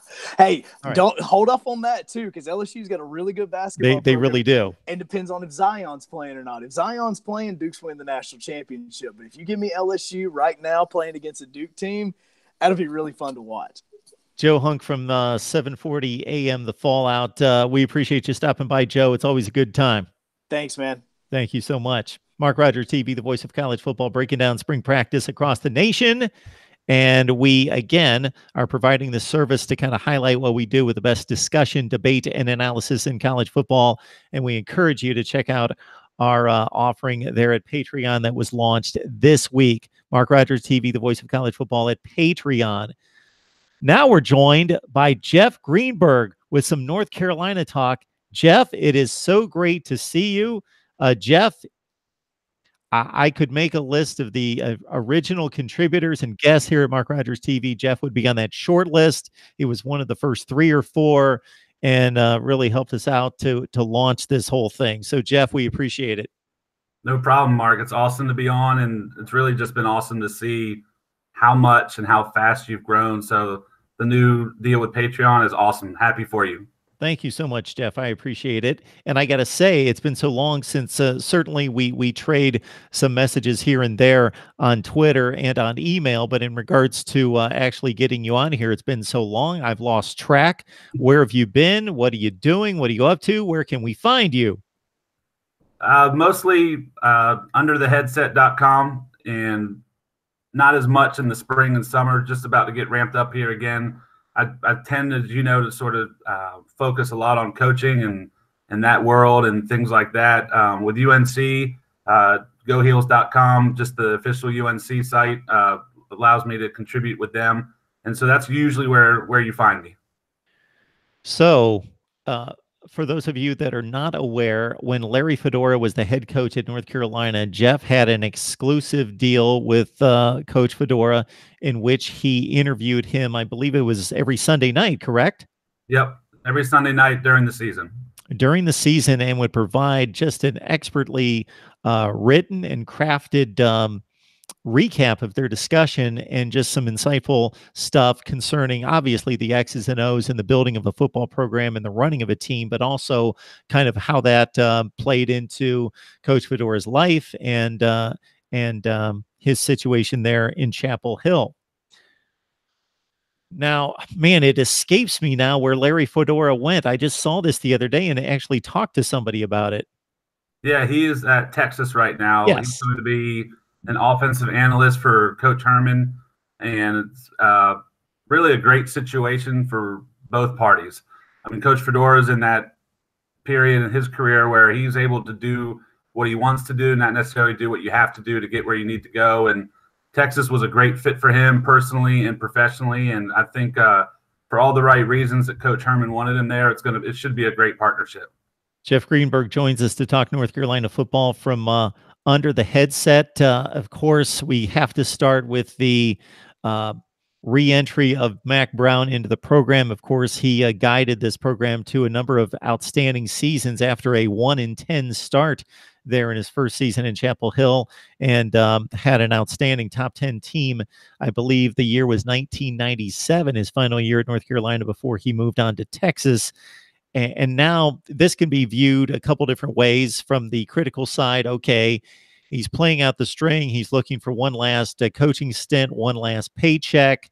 And he's not going to bring much energy or vitality to the program versus, hey, this is a guy that's done it. He knows the footprint. He knows what he's doing. He's a great bridge to the next up-and-coming head coach that we would like for long range planning. Your thoughts about the hiring of Mack Brown? Yeah, I think what Bubba Cunningham did, honestly, if a change was going to be made, I don't think he could have thought up of a better scenario than what he has. Like I said, if the change was going to be made, what Mack Brown brings to the table was going to be hard to beat with any other candidate, to be honest. And it's interesting because, when you hear and you talk to people and they're thinking about, similar to what you just mentioned, is this a bridge to the next guy? Is this a kind of a placeholder? What's a long-term career right now in coaching? I mean, the majority of the coaches in the NCAA football haven't been at their school for 5 years. And so 5 years is an eternity. And so thinking about what he's thinking he wants to do, what he's probably able to do, and I tell you what, from talking to him, what his energy level is right now, I think 5 years could be his minimum. And right now, I think the time he took out of coaching, really almost gave him that chance to recharge his batteries. He didn't leave football. As we know, we watched him on ESPN every week, and he got to go around and meet with coach after coach at different programs, almost doing, another study on what's modern day football, what's going on. And I think he took all of that the last 5 years and added it into what he wants to do this time. And it's clear in everything he's doing, how he's setting things up. He had a clear idea. This wasn't sort of a, last minute sort of fall in decision. And it's going to be interesting to watch two things. One, obviously how he does, what he brings to the table.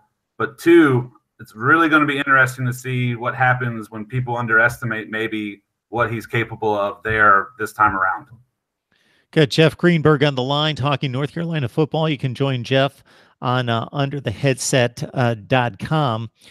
Jeff, before we continue the look forward to the Mack Brown second era in Chapel Hill, I'm just curious to get your take on what happened at the end of Coach Fedora's stay in regards to seeing a team that challenged Clemson in the ACC championship game, played them within a score.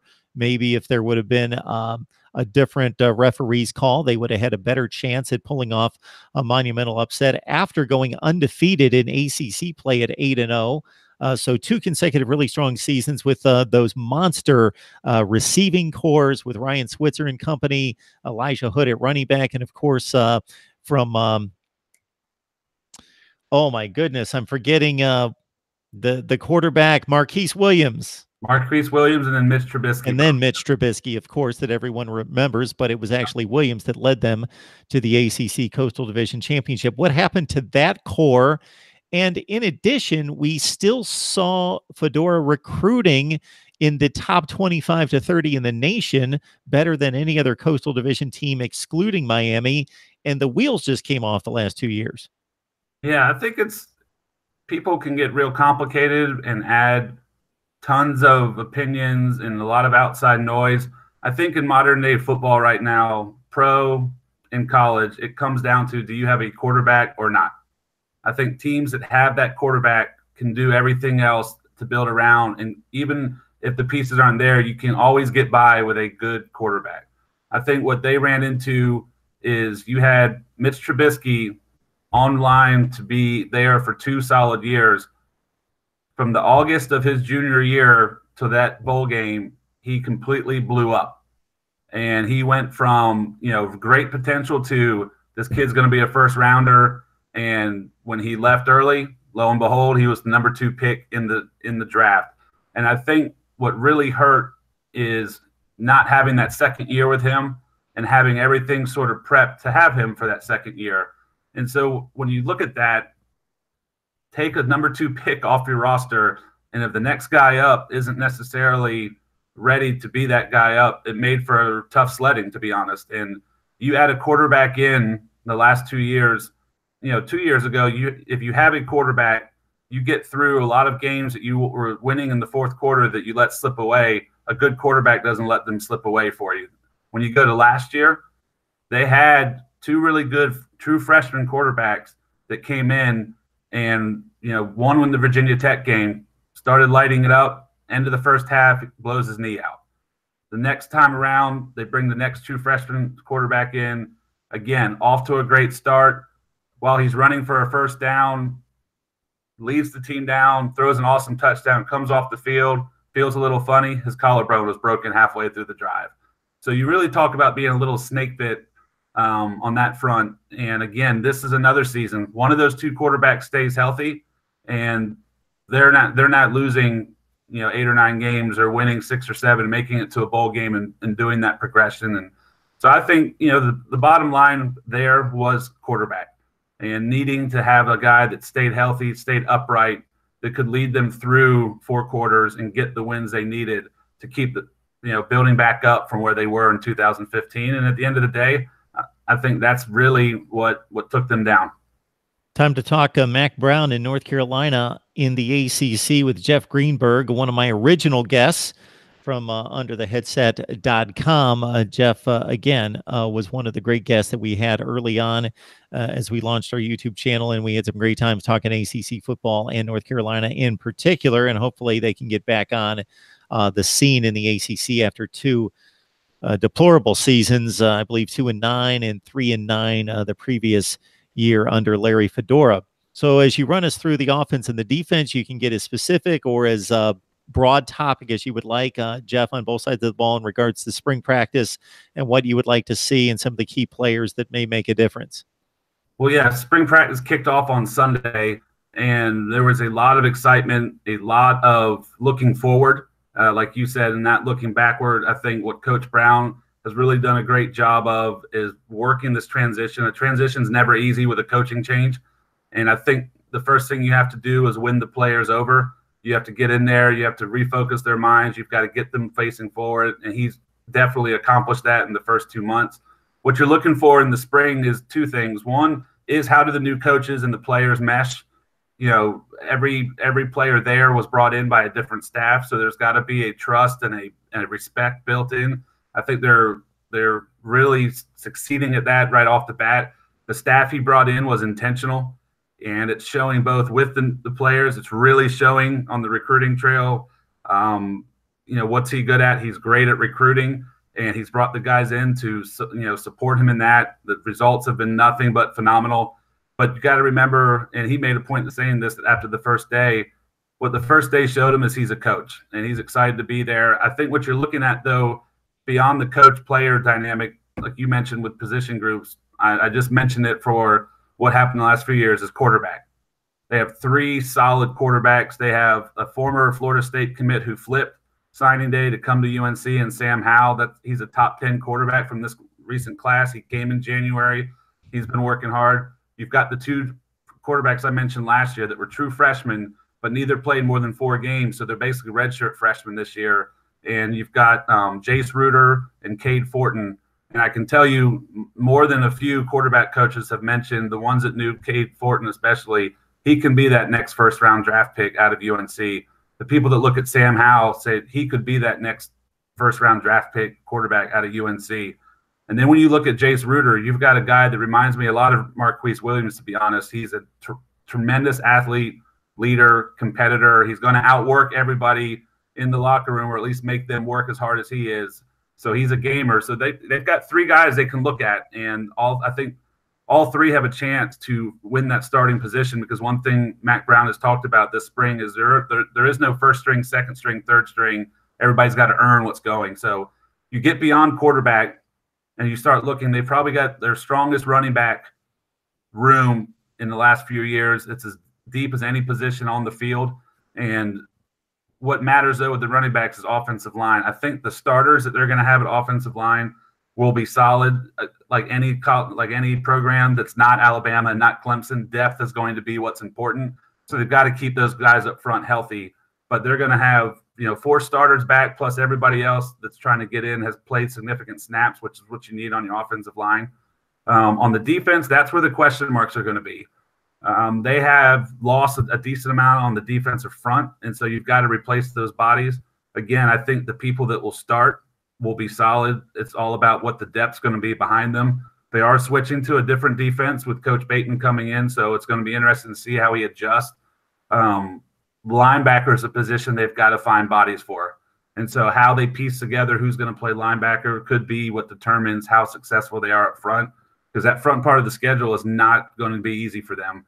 So I think those are the positions coming out of the spring that if a Carolina fan is really wondering what this first year under Mack Brown is going to look like, is who wins the quarterback job, who's going to be blocking for that dynamic running back room, and then which linebackers, what bodies are going to be in the linebacker position to lead that defense.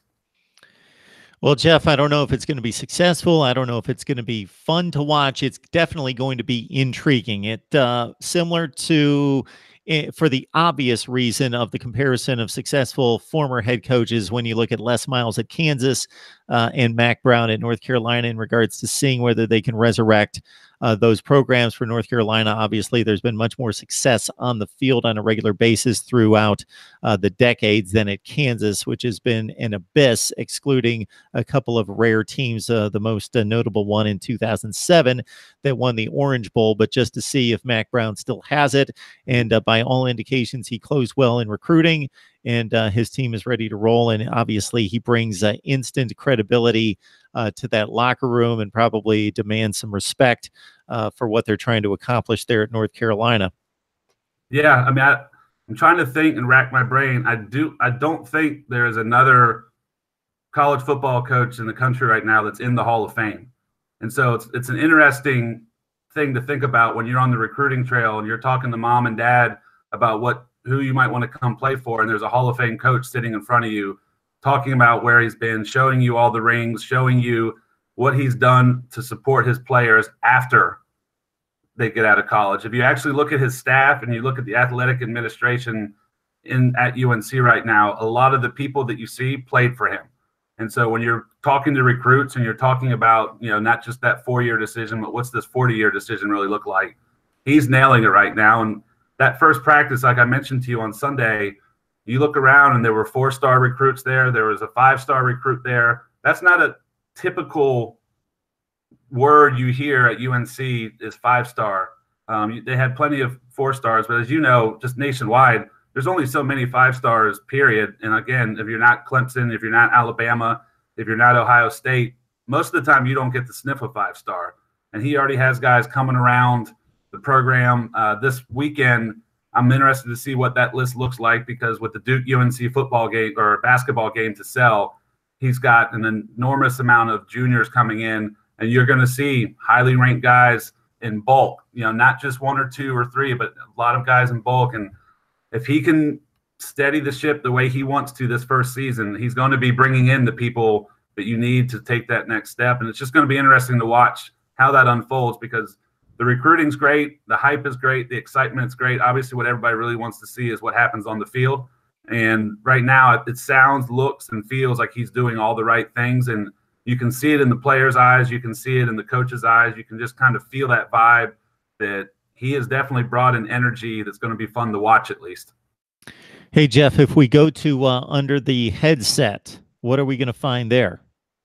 Well, right now you'll find, again, articles with different coaches. You'll find more content as the spring and summer goes on. And I get to catch up with coaches now that once they finish their spring ball, and they have a little more time than they do during the season. And just you'll get a lot of one-on-ones that you might not get, like Mark mentioned. You mentioned earlier about with Coach Fedora. You'll get the X's and O's, but you'll get a lot of the, what's going on in the mind of a coach. What's going on even sometimes in the articles. You'll see what the family of a coach goes through.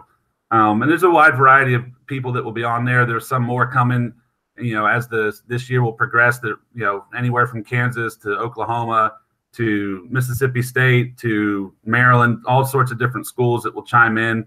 And it's just a different look than you may not get. Similar to Mark Rogers TV. It's not necessarily what you might see on ESPN. It's a different take. It's a real take. It's a really current event without an agenda-driven purpose behind it. It's just open and there for the fans that just like to see what they normally don't see. There you go. And if you join Jeff on Twitter, it's let's see if I can still remember this. Jeff G. Berg at Jeff G. Berg, correct? Correct. Absolutely. All right. Man, the memory's not failing me tonight. It's there.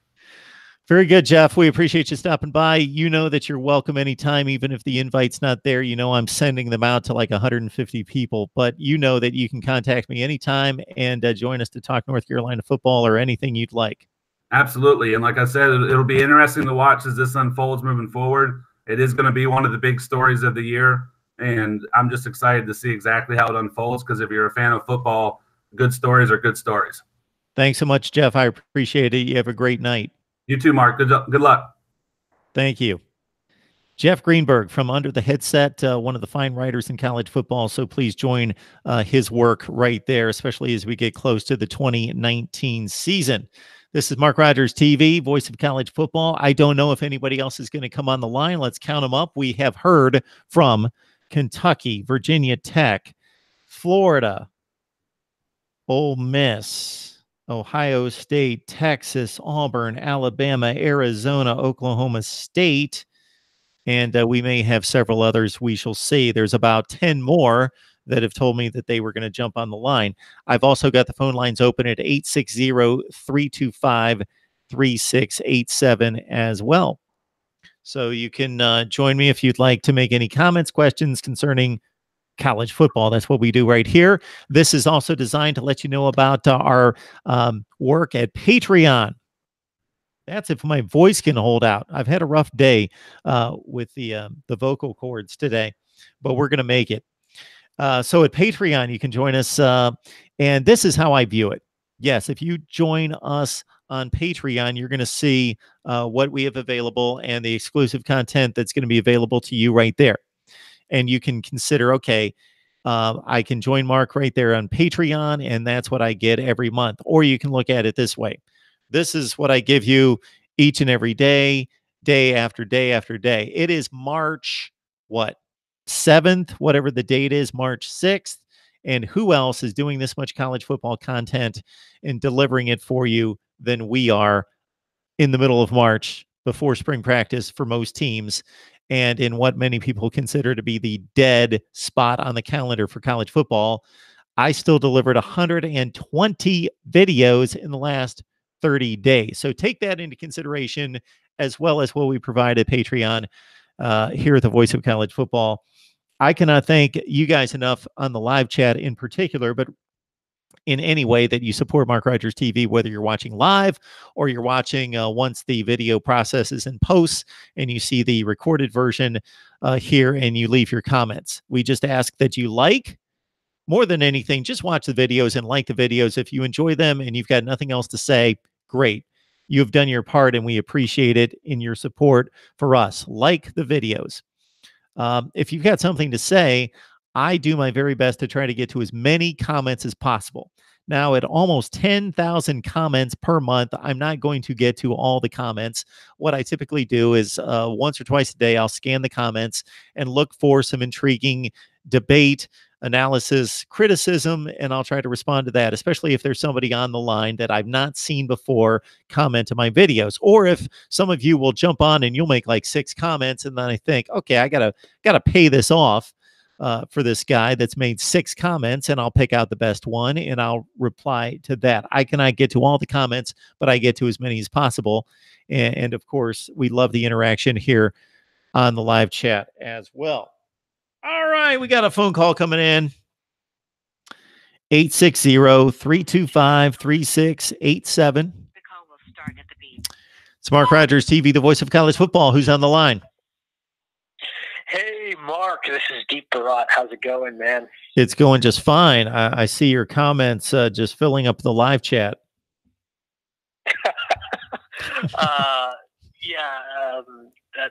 It's actually been a little bit of a comedy show, but staying relevant to college football. I'm actually very excited about the upcoming spring football season. Obviously, I'm sure you're going to release a bunch of videos, especially in regards to spring practice and maybe some of the spring ball games that are coming up. But at least from my end, I'm a huge Texas fan and I follow a lot of the Big 12 teams. I'm going to be following, more particularly, the spring games in that particular conference, and also find out kind of who the starters are and kind of who's going to play out over the course of the next month or so. My personal take on spring ball is that you're not going to have a definitive answer as to who is going to be the starter, but or the main starters at least, but you'll have a general idea, at least from the Texas end. We had a huge controversy between Sam Ellinger and Shane Buechele last year for about 8 months. Who's going to be the starter? Who deserves to be the starter, etc. But yeah, man, I'm really excited about spring ball. Very cool. Deep Barat joining us here at Mark Rogers TV. We appreciate it. When you make comments like that about the live chat, it causes me to hesitate to even go back and try to look at what was being talked about. Yeah. Oh man. Yeah, it was an interesting discussion. It was a mix of politics, college football, and different states that people are favorite to live in. Okay. Obviously, I love the state of California, and I love the state of Texas. We lost Deep Barat. He was commenting on the state of Texas and the state of California, where he apparently lives, which I didn't know that until tonight. All right. I don't know how much longer I'm going to be on, but the phone number is 860-325-3687. I did have about 5 other guests lined up to come on tonight, but after it's been 2 hours, I got to say, after working 9 or 10, hey, I'm good to go at any time, and a bid adieu for the night. It's Mark Rogers TV, the voice of college football. Who's on the line? Man, Duke will beat LSU by like 20 points in football. Oh, come on, DeAndre. Come on, man. I'm being serious. Well, you know what, DeAndre? Okay, I'm going to validate your comment one way. If there's a team that you're going to send out to play anybody outside the conference other than Clemson, maybe that is your team. Maybe you picked a good one because they seem to do pretty well when they step outside the conference, as opposed to the rest of the conference, which just couldn't get anything done for the most part. Yeah, I on real, and this is why I think Florida State and Miami over the years have made a great point. Their fans, Florida State and Miami, when we were growing up in the 80s and 90s, they went everywhere and played everybody. The SEC, I remember the 80s. I remember the SEC being that good in the 80s. In the 90s, yeah, I remember Alabama and Tennessee. Then, like you said, 2005, 2006, they blew up. And I don't see the SEC going out there and saying, we're going to play outside of our geographic area. And Clemson doesn't either. But Clemson plays 2 SEC teams every year. Texas A&M, South Carolina. I think they just play Auburn like a couple years in a row. But you just don't see a lot of SEC teams. Like you did see Auburn. I know they went out there and played USC a few times. You do see, I think Arkansas played USC a few times. But you really don't see a lot of SEC teams stepping out there. That's why I think some of these Florida State fans, the Miami fans, have issues with Florida. Because you never saw Florida coming up, go out there and say, hey, let's go to Michigan and play. Let's go to Oklahoma and play. Let's go to Texas and play. They always play teams in their area. I'm not saying Clemson didn't, because Clemson mainly played teams in the Southeast too. But I think that's the big problem. And then, let's see, what did Alabama start their run? 2009? Yes. That's where they started winning back national championship. But outside of Florida and Alabama and LSU, there's only been those 3. But everybody jumps on their bandwagon like, Yeah, we done did it too. No, you haven't. I mean, over the years, since 1977, I've been on this earth. Only teams I remember ever being good is Alabama, Tennessee, Florida, and then LSU started being good in the 2000s when Nick Saban got there. Now, I remember LSU was sucking in the 80s. When I say sucking, they were like, what, 7-3, 7-4? Yeah. So we can't really say, you know, all this great football, you know, when stuff started being equal in all the conferences. I think that's where everybody has their issue with the SEC.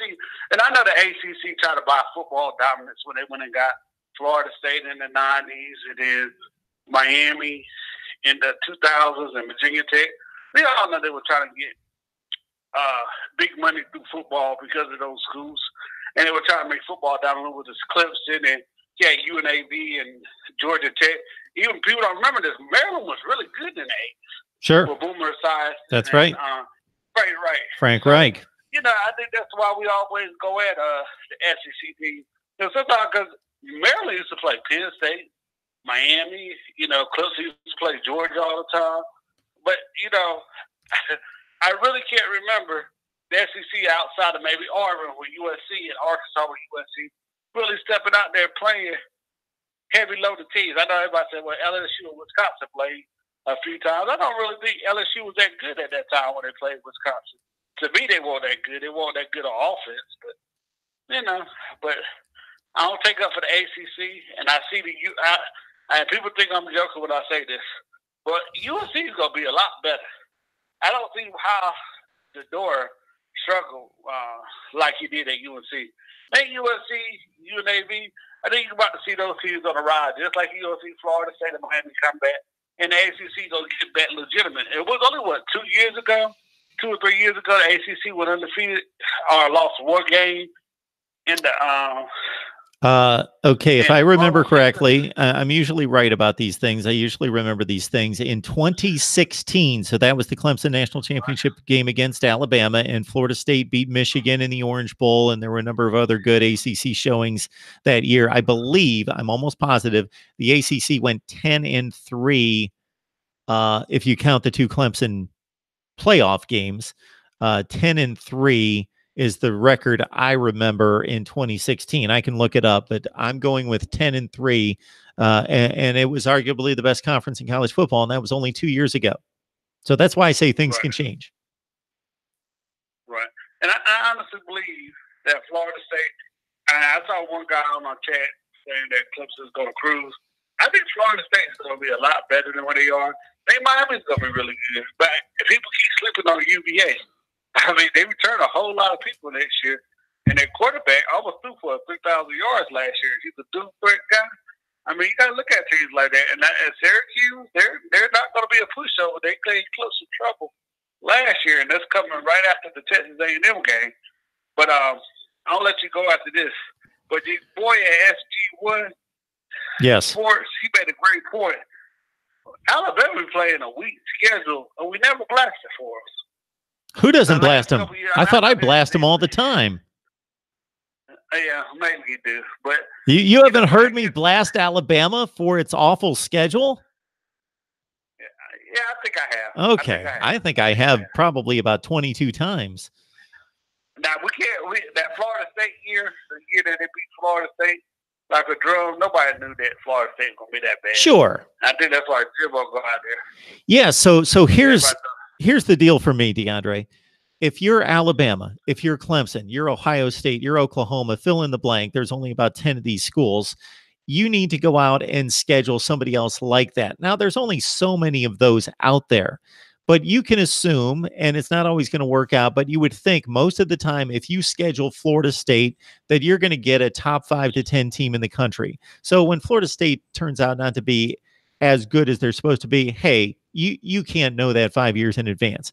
But when you go out and schedule Duke or Louisville as the best game on your schedule, the best non-conference game, what do Duke and Louisville typically do? They go 7-5, they go 6-6, they go 8-4. Louisville's been better than Duke most seasons, obviously. So Louisville's like an 8-4 kind of program.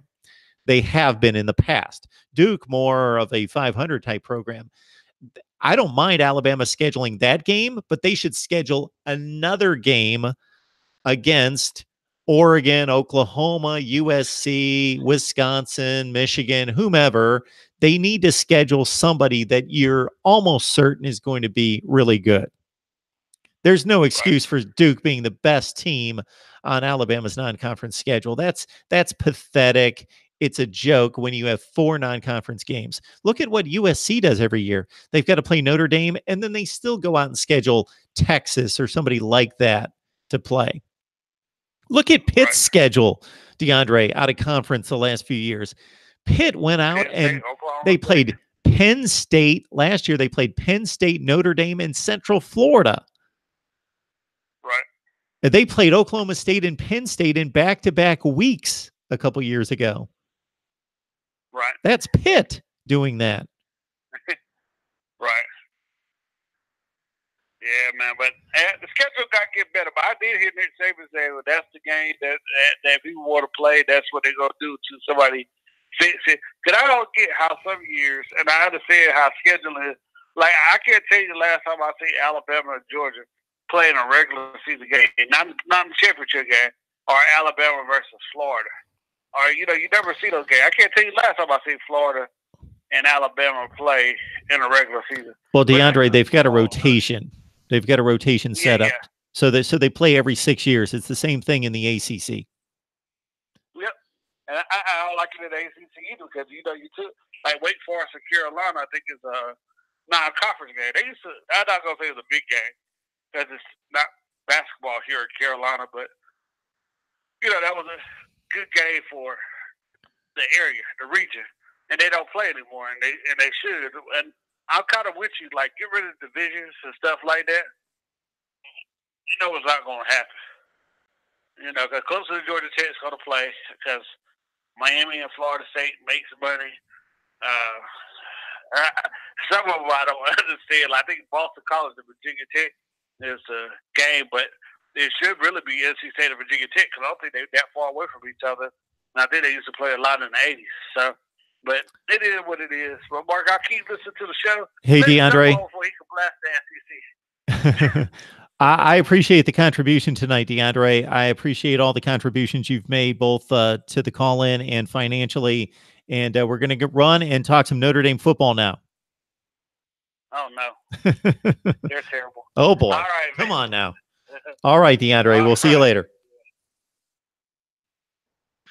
All right, Mark Rogers TV, the voice of college football, running through guests all night, talking spring practice. We've got Ben Belden on the line from Under the Dome. You can join him right there for Notre Dame football coverage. Ben, how you doing tonight? Not too bad, Mark. How are you? I'm doing just fine. You got your sweatshirt on? You ready to go? Yeah, dressed for the occasion, I guess. It looks good. Very nice. So you've matched the green, the traditional Notre Dame green, with the blue on the sweatshirt. It's all working. Yes. I'm doing some YouTube content at Under the Dome a little bit, and I have purchased this green screen, which I obviously am not utilizing currently, but it was actually an inexpensive purchase, but cool stuff to do with it. So, well, Ben, as soon as you utilize the green screen, you will be miles beyond what we're doing here, but we'll try to catch up at some point. Appreciate you stopping by to talk Notre Dame football, of course, coming off a college football playoff appearance and only one loss to eventual national champion Clemson. So I'm forgetting, Ben, whether we were able to discuss the playoff game, whether we talked, I know that we talked before the playoff game, whether we talked after the Cotton Bowl game. Fortunately, I think I dodged that one. So, but we can talk about it now. Yeah. So for me, there was 5 to 6 minutes left in the first half, and it was a 3-3 game. Even when it got to 10-3, it looked like, and I can't remember the exact sequences of series now, but I did at the time, in which it looked like Notre Dame would either be able to score, they got across the 50 a couple times, or would be able to at least, hey, let's run this clock out, let's get back to the locker room at 10-3. This is still a game. We're in good shape.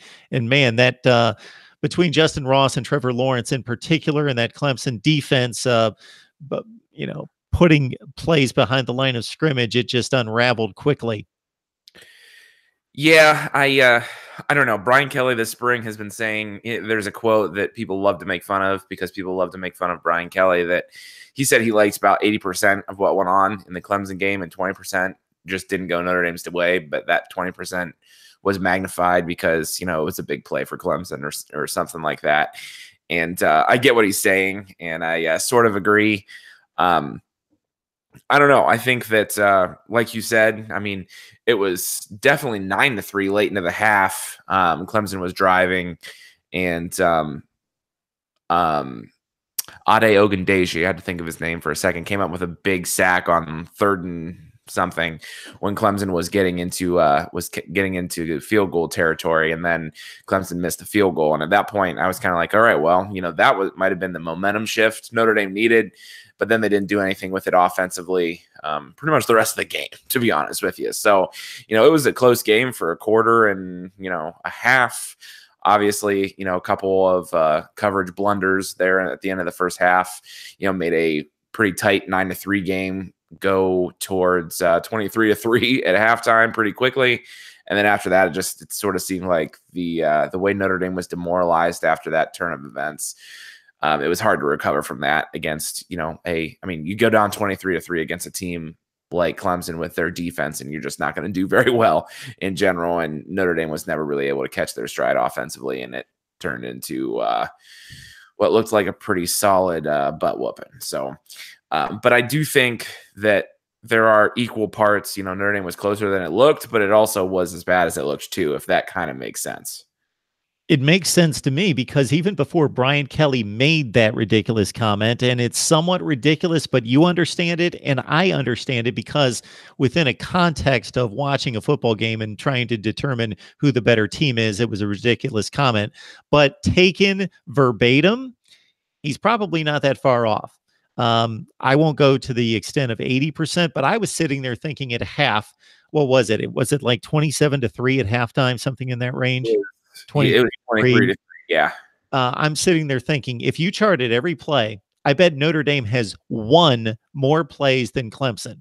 They were consistently making stops on defense over and over for that first quarter and a half, and they were making marginal gains on offense. Nothing that broke Clemson's back or put points on the board, but they were getting first down, and making some positive plays on offense. And then, Clemson just hit them with the haymaker. So Notre Dame's wins on certain plays were a 4-yard gain, a 5-yard gain on defense, holding Clemson to a 3-yard gain. Those were wins, but they weren't game-changing plays. Clemson made the 5 or 6 game-changing plays in the first half that completely just showed their explosiveness and their talent and made all the difference in the world. So, yes, if you're going to take it to semantics and to the critical degree, yes, Brian Kelly was probably still exaggerating, but I get his point as you do. But in terms of explosive plays, Clemson had it all over Notre Dame.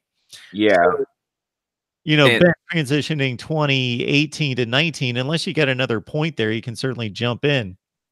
Well, I guess just to sort of add to what you're saying, not that I'm making huge excuses and not that this is why Notre Dame lost, but even like the plays that were reviewed, like even just the ball seemed to be bouncing the opposite direction for Notre Dame, if that makes sense.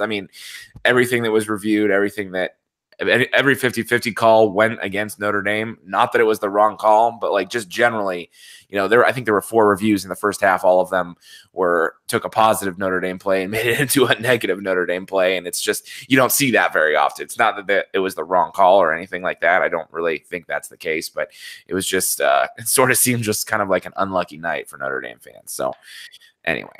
Talking Notre Dame football with Ben Belden from Under the Dome. Please join him and the rest of the staff right there in covering Notre Dame athletics. Of course, the NCAA tournament. I have no idea what Notre Dame's done this season on the hard court. It's not really much to talk about. They're 13-16, I believe. All right, 13-16. Even if they were 29-0, we wouldn't be discussing it here. But it being the time of year, and I enjoy March Madness along with everyone else, I at least throw it out to the guests. So back to football. When you assess the personnel losses, the recruiting gains, which of course can't be factored in much because the freshman contributions are fairly minimal for most teams, more than they used to be, but still fairly minimal and going to pay off hopefully down the road. How do you assess the transition from 2018 to 19, and where are the concerns? I think in general, the program is doing well. I think that, and I'm going to write and talk about this in the coming days, but the NFL Combine obviously was just this past weekend, and just weekend, I suppose. And I think the performance of Notre Dame players kind of shows you like where the program's going and where they're able to develop their players to get to. So, you know, if there's a time, I think in Notre Dame's program in the modern era that they're going to start performing really well on a more consistent basis, I think that time is now. Talking more specifically about next year's team, I think, you know, there are some concerns. Last year they played 2 linebackers, Tavon Coney and Drew Tranquil, who never left the field. Who are the guys that replace them now that they are gone to the NFL? That's a big question mark. They also lost, you know, a first or second round pick, most likely, in Julian Love at cornerback. And when he was unable to play against Clemson in the Cotton Bowl, they really struggled. So who's going to replace him long term? They've got to find those answers. But, you know, defensive line, you know, Jerry Tillery, you know, another NFL guy that will be playing on Sundays, first, second round pick, most likely. How do they replace him? So, you know, I think there are holes that need filled, especially defensively. I think it's reasonable to say that you can be more confident about who's filling those holes because the way Notre Dame has been able to develop players, land recruits, and that type of thing as well. They've got a recruit in now, Jacob Lacey, a defensive tackle who's going to be probably, you know, on the 2 deep. So at defensive tackle, which means, you know, he's going to be getting, you know, 20, 30 snaps a game, more than likely, behind the guys that have put in a little bit more time in the program that are going to replace Jerry Tillery. So, you know, I think that, you know, Notre Dame is going to be able, in some ways, take a step forward next year. But I've even said on my own show that taking a step forward does not necessarily mean even getting back, I don't think, to the college football playoff necessarily. I think they can take a step forward and actually go 9-3, 10-2 type of a situation, because they just got, you know, as Notre Dame sometimes, you know, often tends to have, just a gauntlet of a schedule, you know, playing at Georgia, at Michigan, and against USC and at Stanford and stuff next year as well. So I don't know that they'll be back in the playoff. A lot of things would have to go right, but I think that the product is going to be good. And, you know, I think what hopefully is going to happen is that people are going to see a more consistent Notre Dame program over the next few seasons. All right, Ben Belden getting us set on Notre Dame spring practice as we get set for another Notre Dame season as they finally made it to the college football playoff. I know that the format's only been in place since 2014, but obviously people have been awaiting Notre Dame making a run to a national championship game since 2012, haven't won one since 1988. And despite the shortcomings against Clemson, we saw that Clemson turned out to be pretty darn good based on what they were able to accomplish against mighty Alabama. Just a week later. Ben, you can join him and the rest of the crew there at Under the Dome. Ben, we appreciate you stopping by, talking Notre Dame football. Hopefully, once we get some news out of camp, we can have you back. Also look at the schedule and some other positional breakdowns. Sure. Good luck with the rest of your show. Appreciate that, Ben. Thanks so much. Ben Belden from Under the Dome, talking Notre Dame football. And, of course, this is Mark Rogers TV, the voice of college football. And we have delivered for you, I don't know, 10 or 15 conversations with some of the best bloggers, broadcasters, and writers in the industry. Of course, I've got my analysis recently that has included ranking all 130 teams in the FBS from 130 all the way up to number 1. We will do the same once I'm able to take in spring practice and the spring games and reassess the talent losses and the personnel gains through recruiting. I'll re-rank the teams from 130 all the way up to number 1 for 2019. All right.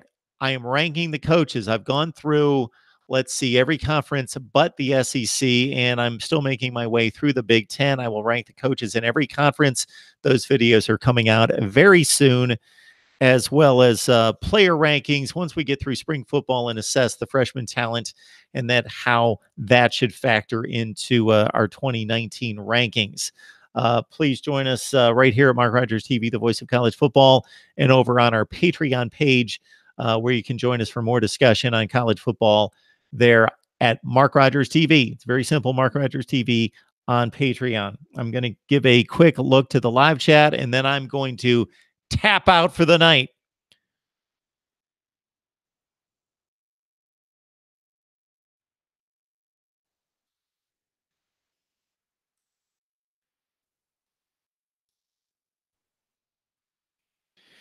I will remind everyone that you can support the channel by going to any of the videos and grabbing the Amazon link down in the description section and enter Amazon using the link.